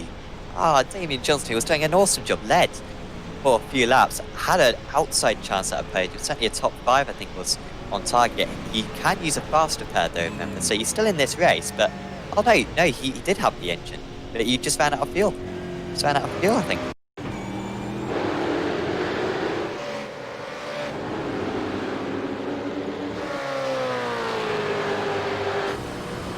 This will be how it happened.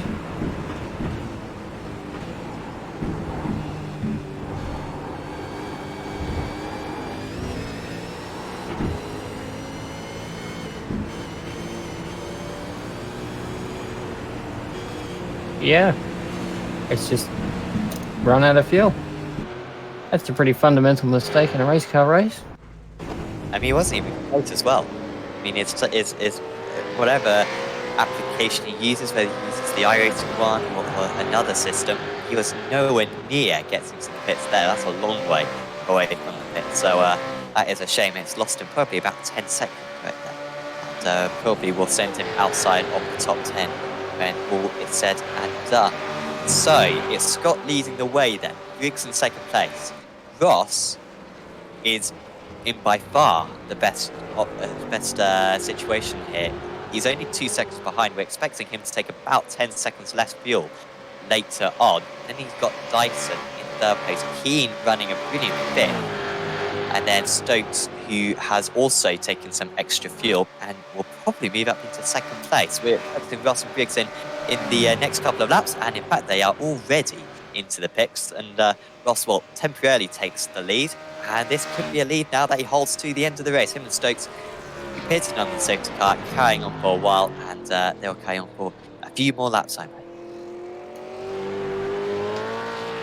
14 laps to go. It is just Jordan Ross's call as to when he takes this final stop and tops up the tank in the Synergy Sim racing car.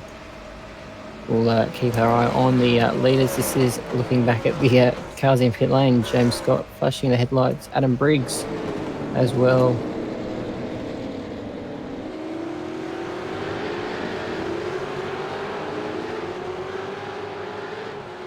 This is Brian Borg from Rob Bowden, Jamie Stovall and Geordie Sinney. He's come back through. He's back in 9th now, so turning around his night.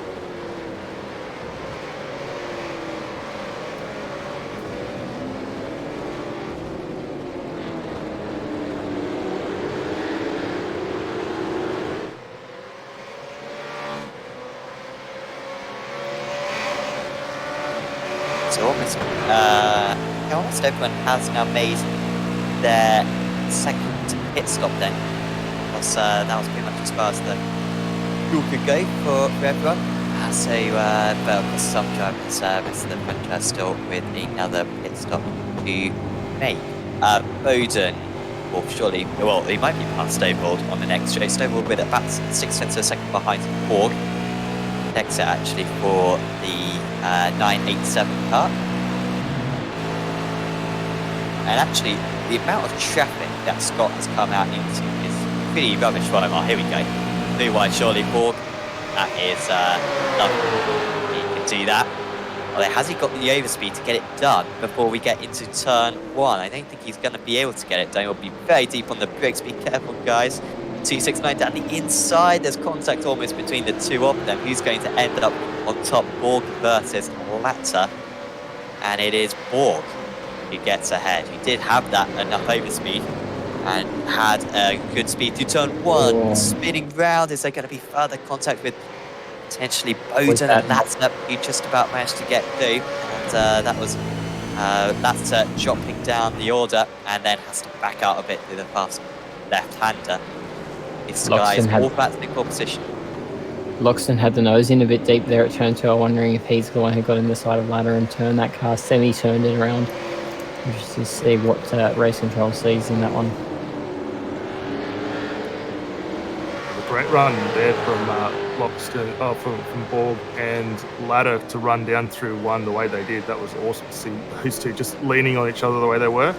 Cut back here to James Scott, Michael Talley, Antich, 18th and 19th position on the track at the moment. This is a time where Scott and Briggs, who's right behind, really need to press on and work their way through. A little bit of a mistake there for Talley Antich down into the southern hairpin. And that's going to release James Scott now to go after Corey Shepherd.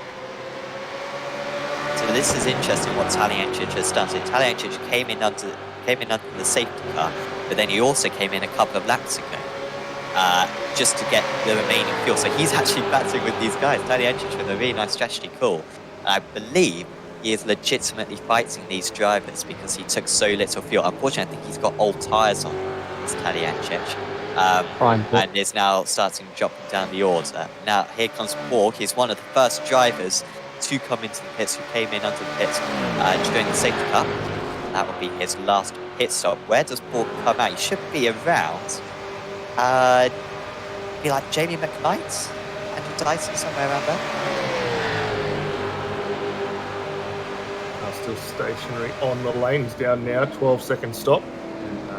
Working his way through the back of this. I think, yeah, you're right. He's going to come out probably around Rob Harris and Sean Thompson. As you see, McKnight just working his way down through turn 1, along with Dylan Rudd there. So Borg will drop in behind his teammate, and got a lot of work now to do to work further back up.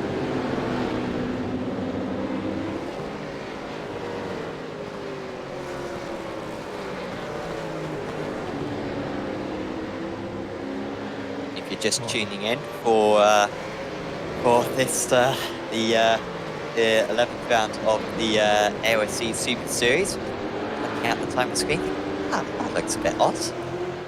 It is a bit mixed up at the moment, but there are pit stops for pretty much everyone. The top 15 still to come.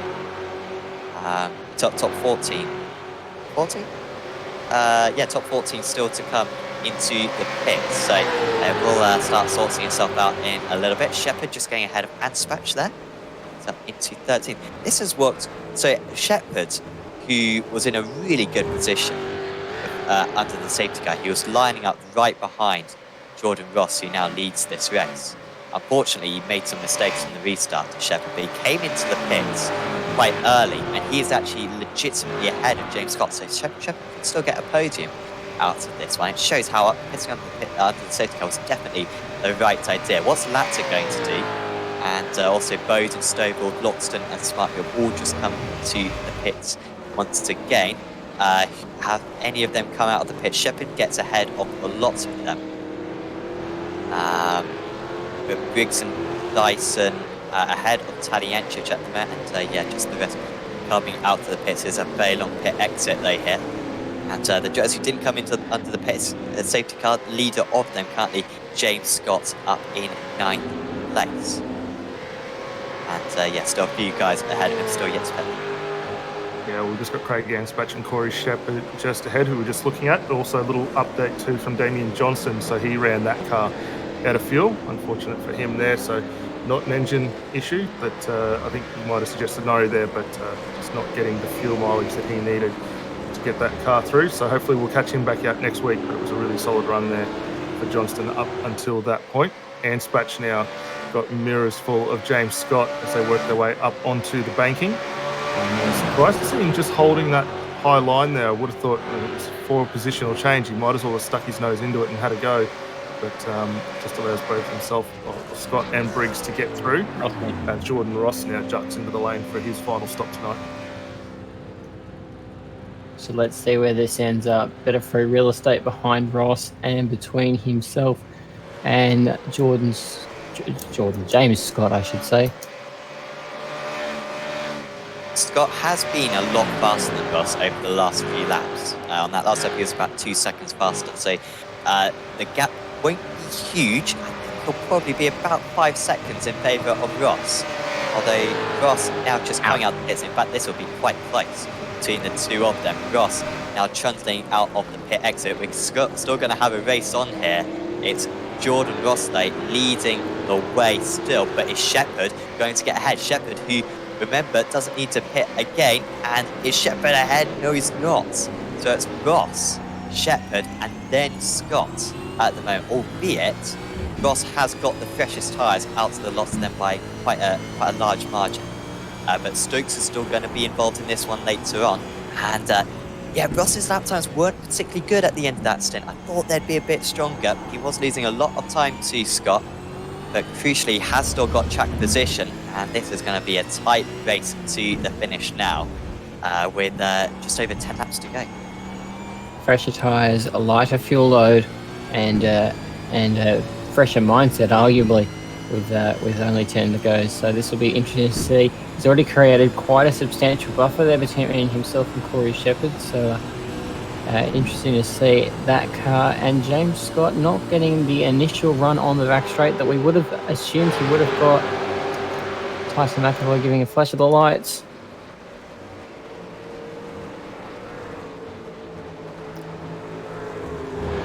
Stokes in. Stokes will be... Well, Stokes was about 4 seconds behind Jordan Ross, but Ross was stationary for a little bit longer than some of his rivals, who were stationary for... just trying to find him, 13.17. The others have kind of been in the 12-second range, even 11 seconds for Jamie Stovall. So Stokes might be able to make up a couple of seconds here. This could be in the 11-second range. Here comes Stokes, 11, 12 now. It's an average stop for him, 12.5. It's left him quite a bit behind. He's got a lot of overtakes to do for Stokes. Shows how close it is though. Stokes only about 4 seconds behind Jordan Ross. It's come out about 8 places behind. Ryder's just had no down at turn 1. Yeah, I think he's found the inside wall there as well. He's starting to get that car moving, but yeah, a bit of an awkward position to be in up against the barrier there. So we'll see whether he can get through. It's interesting too watching the guys go across the line there, both Scott and Briggs nose to tail as they work their way through, and they're continuing to bring down that margin, 3.8 seconds from Jordan Ross at the moment. So still a fair bit of work left to do for him to close that gap, but if they continue drafting the way they're doing, they should be able to get up there.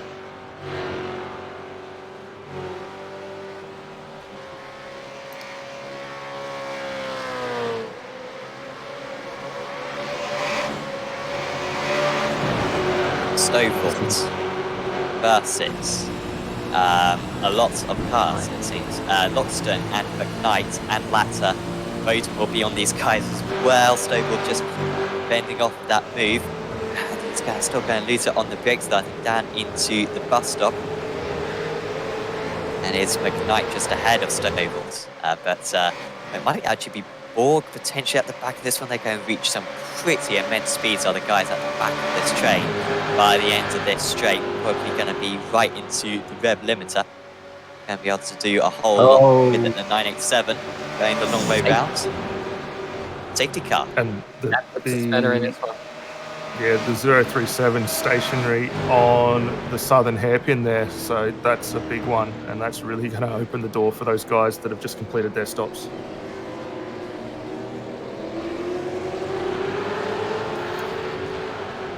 Has Sidney been picked up by the safety car, or... McAvoy. And Sidney still hasn't been picked up, so he won't lose out too much from this. And there's the safety car just exiting the pits. So this probably helps out James Scott, doesn't it? Because he had a lot of catching up to do. He Yep. was about 6 seconds behind Jordan Ross. Now that's gap going to be more like 0.6 of a second. Shepard will be in third. It will be in second place. Sidney will come into the pits any moment now, unless could Sidney go to the end of the race? We were talking before about could she go to the end of the race. He had 25 laps to do, 24 laps to do initially.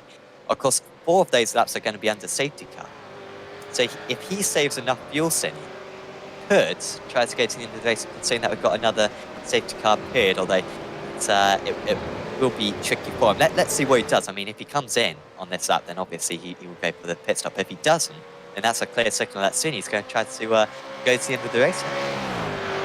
Oh, he does come into the pits. Come on, Jordan. Come on, mix it up a bit, please. Well, it will be Ross going to the lead. This brings James Scott and Adam Briggs right back into this battle. Good to see Corey Shepard staying out with him on this lap. So this will be a 4-way duke out, probably even based on what we've seen through this race so far with everyone line astern. It'll probably be a 10-way duke out as we close out this race into the last few laps.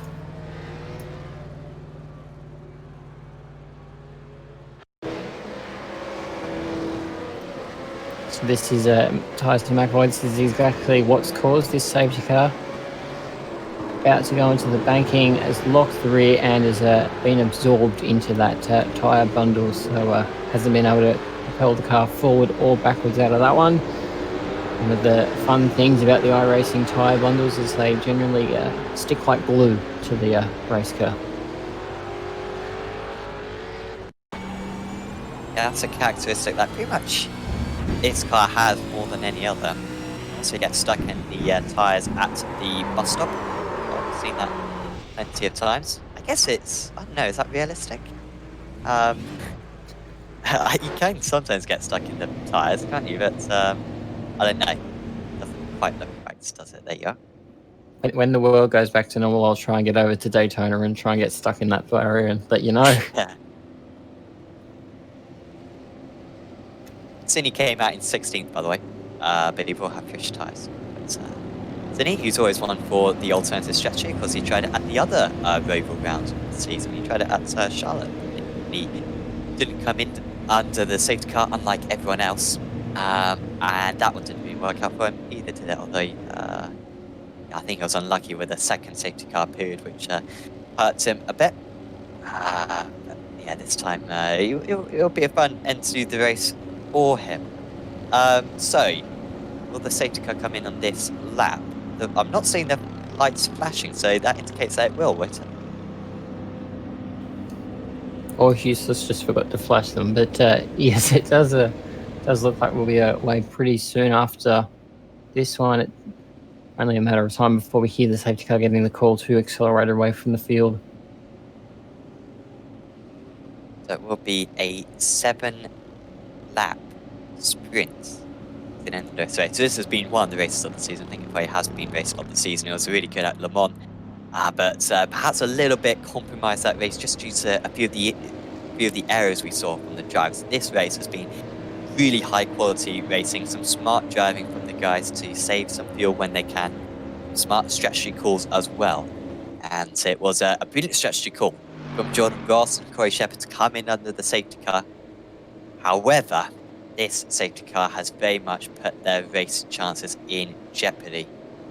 Jordan Ross is going to have to defend for all he is worth to the end of the race. He has got the freshest tyres, he's got the perfect amount of fuel, and he's got a very quick car underneath him. So he's got all the cars he needs, but James Scott's lining up in third place. What can Shepard do in second? What can Briggs do, who's been lightning fast so far in this race, in fourth, and so too Stokes in fifth? It's Jordan Ross's choice win to go the 1-4-3 car, leaving it a little bit of a while before he puts his foot down and tries to build a gap to the others. He's leaving it very long. In fact, we're almost going to be up to the start-finish line by the time we go green. Now he puts his foot down with barely any distance to spare. We're back under racing at Daytona Road. Ross leading the way. Shepherd in second place. Then it's Scott, Briggs, Dyson. Briggs, Stokes. Then it's Dyson, Loxton, Taliancic, Knight, and Stovall rounding out the top 10. There goes Scott straight away on Shepherd. He wants that second place ASAP so he can attack Jordan Ross. Shepherd with a slightly slower climb, slightly older tyres as well, just dropping down temporarily into third. Briggs and Stokes and Dyson staying, I think, in the same order at the moment. Also, Taliancic looking very strong in 8th place, up 32 places from his start. And I can kind of see the top two starting to pull away. Shepherd doesn't quite seem to have the same pace as them, but Ross and Scott look at the top of their game. Absolutely. Briggs just suffering a little bit as well, not able to make that same move when Scott did down into the international horseshoe. As keep an eye on board with Scott. Dyson's going to suck in behind and see whether he can get towed along to work their way up to the bus stop. But this is going to be probably the best opportunity Scott's going to have here, or Stokes is going to have here at the moment. If he can't get it done, he's going to need to get back through, utilise that draft and try and take a big dive down through turn 1.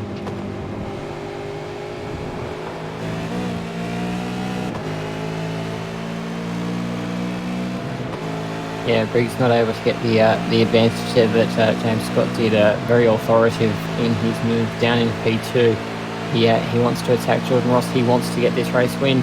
He's let one go back in this season, admittedly to his teammate, but he won't want to let another win escape his hands.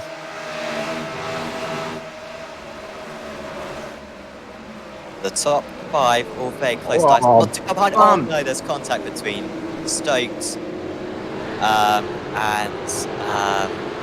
Stokes and Briggs and Dyson dropping down. How did Briggs keep that on the road? That's crazy. That thing was way out there through turn 1. I didn't want to reference the Scapey quote. No, I know you'd love one, but yeah, he had that thing right out sideways. Fortunate just to get it back in. Here's a look at the onboard action from the restart.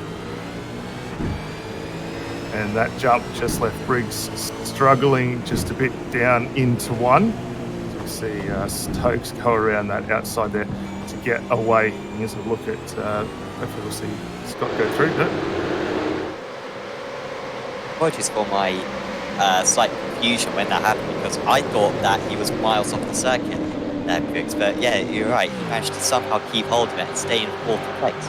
He was at 90 degrees, to be honest, to the corner, but hung on to it, and he's still got a chance at this race win because he's 1 second behind P3 man Corey Shepherd, which is within draft range. It's about 1.2 seconds when the draft starts to kick in. And he's got a teammate as well behind him, a bit of a rear gunner in the form of Andrew Dyson, who can help him out. So these guys catch up to the leaders. We're going to have 5 more to go, and Scott has the opportunity to go for the move. Now, it's a classic Daytona conundrum. Do you want to be leading coming into the bus stop, or do you want to be trailing? And Scott will be learning about that right now. Ross hang on to the lead. They don't need to worry about fuel. Of course, they've got enough fuel to get to the end. The safety car would have made it very comfortable for these guys. It's just about who leads the race at the checkered flag. Well, this is almost a reminiscent of what we saw in that first stint with Ross Scott tucking in behind, just practicing those runs through the entirety of that first stint. So he's in a really good opportunity with a big slide on the exit there, and he's set himself up really nice to conclude this one. If you're in Jordan Ross's car, you want to stay in front. If you're in James Scott's car, you want to be in front. If you're in Corey Shepherd's car, you're willing these guys on to have a battle, because you're going to pick up the draft and get right through on both of them. It's going to be a nail biter for these last few laps. Yeah, this is on at the front. Adam Briggs still in with a shot. Who could believe it after that sort of right out sideways event from Kyle Stokes? It's going to be on the gap at the front, staying where it is, dropping 4/300ths of a second between our leading 2 cars. Really infield section for Briggs on this lap. He's got the gap down to 8/10 now to Shepherd. He'll be in with a great chance of going for a move on Shepherd down into the first corner. Going to have the top 7. Look at Loxton as well. Doing an awesome job is Brett Loxton. Up in 7th place. He started down in 19th. Subaru Racing, gained a lot of places off the start, and his pace since the safety car has been absolutely awesome. And he's in 7th place with Knight as well, doing very well after a spin earlier on in 8th. But here comes Scott. Will he go for it this time? Looks to the outside. It almost looks like a move. I didn't know what that was there from James Scott. Is he just trying to intimidate his rival, trying to force him into a mistake? Is he trying to take the lead and try to take the pressure off and try to pull away from the others? I don't know, but he's certainly making Ross defend, and that's just slowing them up. It's slowing them up. It's giving Corey and Adam Briggs a fantastic run at this trophy. It's bringing Dyson and Stokes back into it as well. That gap's slightly further adrift, but still closing. Scott able to close that gap down again through the southern hairpin. Gets a good exit there, so he's still going for it. Shepherd's going to be having the view of the race at the moment, sitting in that 3rd position, so he's looking to pick up any of the crumbs where possible. He's got a comfortable gap, about 0.5 of a second now over Briggs, and another second off to Dyson, so not too much to worry about from at least 5th place back, but sitting pretty solid here, and for PRT, this is a great run. See a little further back, the 2 tanked cars getting amongst it, just trying to put a move there on Rob Harris as well, down in the 19th position. Oh, 3 wide. Careful, guys. Very slow there was the tanked SRT car. Boden losing a couple of places in very quickly. Ooh, contact surely. That was very ambitious there from Harris. Tried to go for that one. The outside at the hairpin. Borg is off the circuit, and Scott now trying to take the lead. He's going for it. Here he goes. James Scott. The Logitech G AOSC spots. He's into the lead, but here comes Briggs. There's going to be contact between the 2 of them. A bit of a shove, but Scott still managed to get it stopped. Now, that's not the end of the race by any means, and it's questionable whether you want to be Scott in this situation.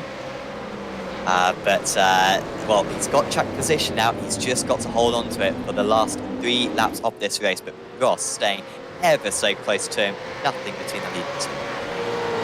Yeah, it was marginal on the brakes there into turn 1, but it didn't look like there was any love loss between Jordan Ross and James Scott. Looks like they're willing to battle on with it.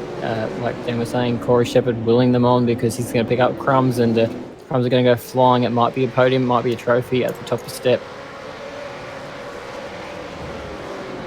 Well, this is the closest that Shepherd and Briggs have been to the leading 2 so far, so this will be close between the top 4 coming into turn 1.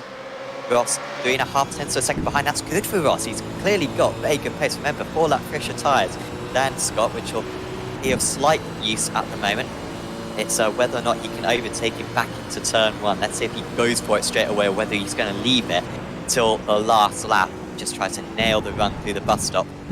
Go for the race win right on the line. It might be the best strategy. These guys have done so many races around this circuit. I'm sure they've been in many situations where they've had that run to the good line, and yet it's never quite clear, because every race is different, every opponent is different, every car is different. Here comes Ross again. It's 1/4 of a second. He will get alongside, I think, going into turn 1, but I don't think he'll have enough overspeed to go for the proper overtake. The gap is less than 1/10 of a second. Scott opens the door a bit, and Ross stays behind. We've got 2 more laps to go at Daytona. Look at Briggs now. He's getting restless, and Dyson goes off the circuit behind. Stokes back up into 5th place. Dyson off the track. He's down to 6th, and Gucci can't help out his teammate anymore. That was almost a half move there for Ross, and also Briggs trying to make a move on Shepherd. Briggs thinks he can win this race.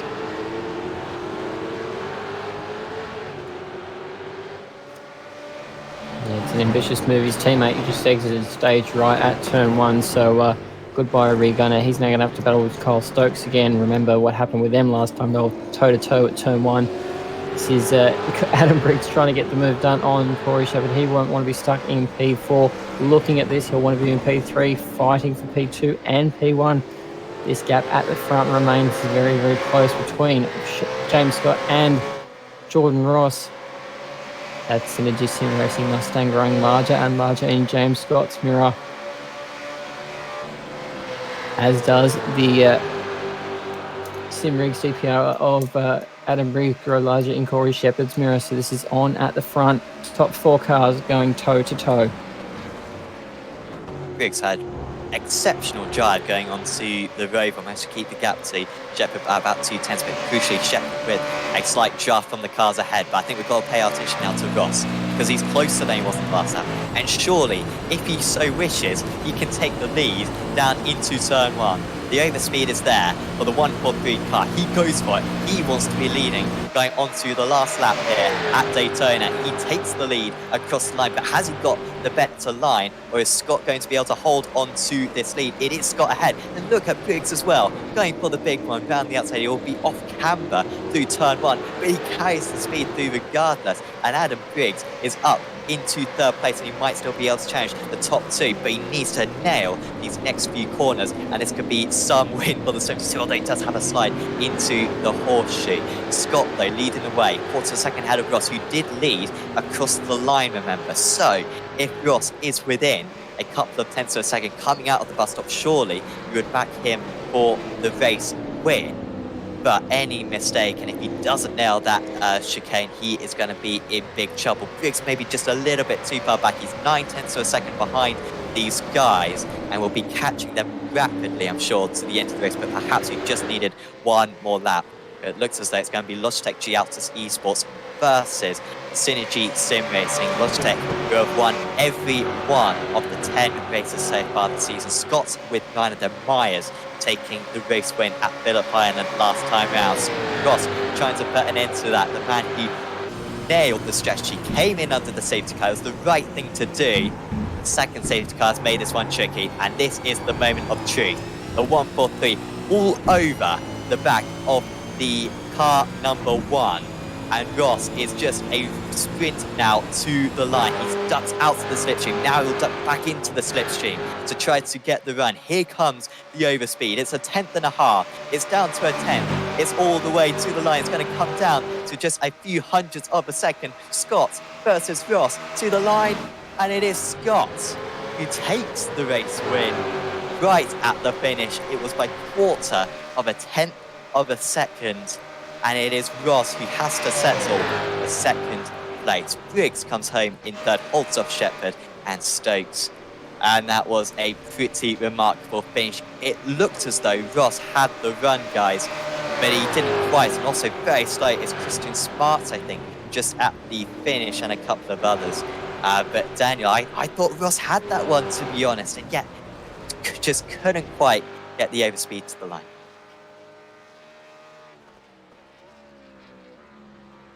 I mean, yeah, no, it was 2 tenths of a second behind, and yet he just seemed to duck out of the toe slightly through 3 and 4. I mean, do you think he maybe could have stayed in the draft a little bit longer? I'm not quite sure. I was glad you were calling it, because I was just too excited by watching it. It was fantastic to watch. I'm not sure if he ducked out too soon. I think he might have ducked out too soon, as you said. It looks as though he could have stayed in a bit longer, got that extra bit of his speed and got on past, but fantastic to finish. I mean, that is a super tight margin. The closest we've seen probably all season, so fantastic race from Jordan Ross there. It might be P2, but I reckon that's worthy of a P1 tonight. That was a phenomenal drive. Well, I maybe when we go through this up, maybe we could get a replay of Ross's onboard to the line, because that was pretty remarkable. He tried to get to the line, and it came down to 0.025. I really thought that Ross had that one. It looked as though he'd absolutely nailed it. He was faster than Scott. Pretty sure he was faster than Scott for that final stint. And somehow James Scott makes it 10 out of 11 and keeps up Logitech G-Altus Esports 100% win record. And I think any misfortune that Scott feels like he had at Phillip Island last time around, when he got held up in some traffic, I think that luck has come back to help him this time, because that last pace car came out at the perfect time, and it enabled him to get the race win. But here it is. So I can see totally what Ross is doing here. He's just trying to duck out of it. He's just trying to take a slightly wider line. But I think he did that a little bit too long. And there he pulls out really early. Now, I think he won't be totally happy with Scott here, who maybe just doesn't turn a whole lot right at the end here. But I don't think that affected the result. I think Scott taking a very straight line. And Yeah, no, I think Ross could have got a bit closer. I think he could have got a bit closer and then pulled out, but well, it just seemed to pull out a bit early. I think if he had his time again, and he might even tell us when we interview him a bit later on, I think if he had his time again, he would have waited a bit longer. James did come over, and that would have given him just that little bit extra toe, but he should have stayed just a bit longer. Maybe tried and dummied him and gone on the inside, but it was a fantastic move. I really don't think he has anything to be disappointed with tonight. Great drive from him. And we can go through your final standings then for this round 11 of the season, and surely the race of the season as well, one of the best AOSC rounds I have witnessed. This 300 format works quite well. I think we're going to have a few more of these next season. James Scott's 0.026 clear of Jordan Ross. Adam Briggs, great drive from Briggs. Didn't do a whole lot wrong for that entire race, I think, but had plenty to do after the second pace car. Got within 9/10 of a second of the race win in the end, despite being at 90 degrees to the track at one point. It was incredible. Corey Shepherd, great 4th place, but he will be a little bit annoyed they couldn't do more after that first safety car, where he did drop a few places. Carl Stokes rounds out the top 5. Brett Loxton, great result for Zuba Racing. They've really improved in recent weeks in 6th. Then it was Andrew Dyson, James Knight, Brad Ritu, and Geordie Sinney. Great job from Sinney. He went from 16th to 10th. In that last safety car period with the new tyres. Then it was Reece Keane, Jamie Dyke was up 20 places, Sean Thompson in 13th. Then it was Rob Harris, Craig Anspach, Ken Latter, Christian Smart, Michael Dumbrell, Matty Mascord, Mark Dill, Stephen Varga was in 21st. Then it was Jacob Knight, Rob Bosen, Marty Hansen, Michael Whiting, Michael Tange, which was a poor finish in the end for Tange. I don't know what happened to him. He was in a really good place, but he dropped way down in the end. Matthew Scholes was in 27th. There was Brian Borg, Jamie Stovall, Chris Barnes was in 30th. And then the retirees were Dylan Rudd, Tyson McAvoy, Tom Freer, Damian Johnston, Luke Holland, Daniel Misdale, Sean Linsell, Philip Worley, Paul Warwick, Harry Dodds, and Logan Barnett, I think. Nick Hulser did more laps than one of the drivers out there. Well done to Nick Hulser in the safety car.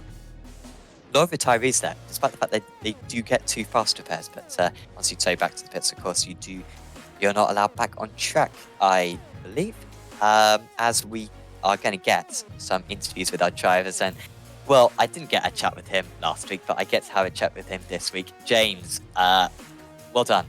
That was pretty remarkable that you've won that race. Talk us through those final few laps. What was the strategy? Because I thought that it would probably be better to be behind coming out of the last bus stop on the last lap. So why did you fight so hard for the race for the race lead? I mean, what was the strategy behind that? That thought definitely went through my mind. I was gonna see if I could get a run on the last lap, but the opportunity sort of presented itself, like 5 laps from the end or something, and I just wasn't quite sold on the idea of waiting to the last lap, because anything can sort of happen through the last lap. All it would take is for me to get a bad run through the bus stop, and that's pretty much over. So while the opportunity was there, I took it, and turned out to be just the right option. Yeah, I mean, what was going through your mind the final bus stop? Because I mean, how do you cope with those pressure situations? Do you tense up at all, or were you quite pleased with how you managed to stay relaxed, because it didn't look like you made any mistakes? No, I don't really get really nervous. I think that sort of happens maybe when you're a little bit new or something like that. But that was just the way I raced. I just take it corner by corner, and I don't really think it like laps ahead. I just think what's going on at the next corner, and once we get through that corner, just think about what's on the next one. Early on in the race, it was looking pretty good for you as well, because you saved a bit of fuel in that first stint. And then the safety cars happened. I mean, why didn't you come into the pits under the first safety car? Because it looked as though that was the right thing to do. I mean, did that pass through your mind at all? Yeah, that probably turned out to be the best strategy. I just probably didn't do my homework good enough on that one. I was able to save a lot of fuel. I think me and Adam were able to save 2 laps more than Jordan.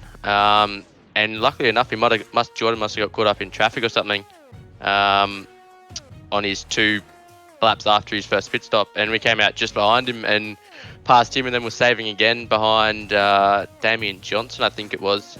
And then the safety car. Probably, as I said, didn't do my homework enough on that. Although, with this is a bit of a guess, but if I think a lot of the field pitted, and if they chose not to pit, then it could have turned out to be the wrong strategy because you would have lost a lot of track position. But purely with the amount of cars that pitted, it was definitely the right option, and I thought we were in a bit of trouble there up until the last safety car. And that did help you out a little bit in the end. We've got 2 weeks now off, 3 weeks until the next round of the championship. I think I've asked you this before, but kind of what do you do during the off weeks? Do you do some practice for the kind of remaining rounds? Maybe look forward to a few rounds ahead to get some sets done, or do you just switch off the simulator and have some rest, recharge your batteries? I'll definitely be having a break from the simulator for a little bit. It's been, I can't even remember, a lot of weeks straight, and it gets a little bit draining. But in saying that, I'll do the occasional race to keep my mind fresh. And to be honest, the car tonight wasn't that great. Sort of being the only car from the team racing tonight made it hard, but obviously with Brady not being here, that was the real life stuff obviously takes priority there. But I would like to do a little bit of testing just to find out where I went wrong this week. Absolutely. Well, even if you did go wrong, you still got the race win. Congratulations, James. That is 10 race wins now for this season, which I believe might draw you level with the amount of race wins you got last season as well. And we've still got 5 more rounds to go, so plenty of opportunity to break that record. Is there anyone you'd like to give a shout out to? Obviously, congratulations to Jordan and Adam. Jordan was pretty well robbed, I'd say, with that last safety car. But yeah, congratulations to those guys. And obviously all the guys at Altus Esports and our great partners, Logitech G, Astro Gaming, Cube Controls, Own 3D, Race Tech Seats, and you guys putting on a great broadcast, and the AOSC admin. Awesome. Thank you very much, James. And we will see you back in a few weeks' time. Thanks, guys. James Scott there for Logitech G Altus Esports. Next up, we will have a chat with our second placement, and I believe Jordan Ross is now standing by with Daniel Leet. Yeah, thanks, Sam. Jordan, congratulations on a fantastic drive out there tonight. Early on in the piece, the car looked fantastic. You managed to get yourself out front, controlled the race pretty early on, and a bit of a early stop there and some fortunate events on the safety car. Saw you come in for a fantastic run to close it out. How was it from your point of view? Mate, I've got no words. I can't believe that happened. I knew their cars were so much faster than mine on the straight. Like, I was just speaking to Briggsy, he had 15 wing on, I had 22 and a half. So, I knew I had to break them to make lap speed, and those safety cars and stuff, and I was able to get like a 4-second gap on James and keep extending, and then that last safety car come out and it was all over. I knew once he got my slipstream, his car was so much faster on the straight and wasn't much I could do about it. Yeah, well, let's have a quick chat about that. We saw that everyone obviously came in when that first safety car went through, and then, you guys came in at the first safety car and gained that bit of an advantage. Was that always your plan, if that came thereabouts, to try and get in, or was it just a bit of an off-the-cuff thing to try something a little bit outside the box to see where that put you overall? Yeah, off the cuff. I was in the lead of that group, but I could see the 2 guys behind me blasting up behind me under, like, in the toe. So I knew that I had nothing for them in the straight line. So I just, when the safety car come out, the boys were all talking on the radio, and they said, we can't even make it from here. We're like 4 or 7 laps or whatever it was short. And I just said, I'm just going to try something. I don't even care. I'm just going to take fuel and just if I come 20th, I don't care. I want to try and win one of these things. So, and we got close, but almost got the cookies, but maybe next time. Yeah, well, let's go back to that last couple of laps there, because obviously we saw you leading the way following that to close out the end of the race. James got a good run to get past just on that final lap. And then you had a really solid opportunity. You got a really nice run off through the bus stop. We were a little unsure of what your thoughts were, drifting the car up high. I don't know whether you're trying to maybe gain a bit more momentum as you swung back down towards the yellow line or not. But was that where you were sort of aiming for? And maybe was it just slightly missed fractionally just to get that top end advantage? Because, I mean, there was absolutely nothing in it as you two came across the line. Yeah, the lap before I timed it right and I got the run on him. But I was too close to him coming out of the bus stop, and I would have passed him too early, and then he would have been able to come back at me. So I was trying to time it where I got him just on the line, and as it turns out, I was 0.025 or whatever it was away from nailing that. So almost got it right, but yeah, just that's why I was sort of like drifting up wide, because I didn't want to go too soon. But as it turns out, it just wasn't enough. Yeah, well, now we've got a couple of weeks off before we head back to Spa. So another circuit's going to be really interesting. We know these cars are very good after last season where we started off the championship with the 650k race there. A little bit shorter distance for a 150. Synergy seemed to have really found a good stride now with this car. I know last season when we spoke to you guys, you were just struggling to find that last little piece to get the car up there. It looks like you've now found it. How do you think having a couple of weeks off to recharge the batteries, work on the setup a little bit more, is going to set you up for the conclusion of this championship? I'm hoping we go right at Spa. We as a team, we're working pretty well, and sort of one of us at least every night is sort of jumping on and contributing something to the set. I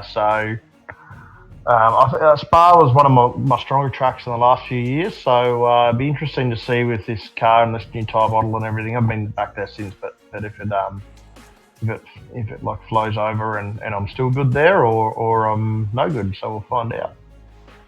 Looking forward to seeing you guys back out on track in a couple of weeks' time. See what you can do there, and hopefully, you'll be the man to knock James off this extended run that he's had so far this championship. But before we let you go, enjoy the celebrations for tonight. Is there anyone you wanted to thank? Yeah, thanks JK Signs, all the guys at Synergy, Eden, Smith & Sons, Possie's Mechanical Repairs, and obviously you guys for putting on the broadcast, all the AOSC guys, the officials, and thank you. Fantastic, mate. Well, again, congratulations on a solid run. A little bit of a shame we couldn't see you take the top step tonight, but all in all, a fantastic drive for yourself and the team. Thanks, guys. See ya. Jordan Ross there in second place for Synergy Sim Racing. We're going to get one more interview with our P3 man, Adam Briggs, and he is standing by with Nori. Yeah, thanks, Sam. Adam Briggs, welcome to P3 at Daytona Road. It was a fantastic race. You stuck with James Scott there for the beginning part. Run us through how it was from your angle. Yeah, it was a draft festival, wasn't it? So it was really about keeping in the draft. Not making silly mistakes on the infield. There was quite a bit of fuel saving involved in that opening stint as well.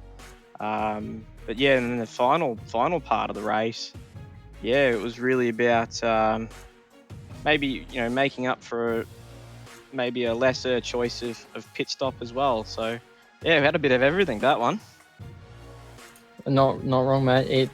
It sort of, yeah, you went the extra lap with James Scott. That was phenomenal to see the extra lap fuel in hand. But the bit that sticks out in my mind is towards the back end of the race, you're battling with Kyle Stokes, and he sort of had you 90 degrees to the track. That could have been a hairy moment. Could have cost you a podium. Yeah, it was on the lock stops. I'm not sure. I think he probably grabbed a brake on the way in and probably lost a little bit of steer control. But yeah, luckily enough, gathered it all up and kept on with the race. Look, no hard feelings there. It's a hard corner to get stopped at the best of times. So yeah, no. Anyway, it was a spectacular save nonetheless.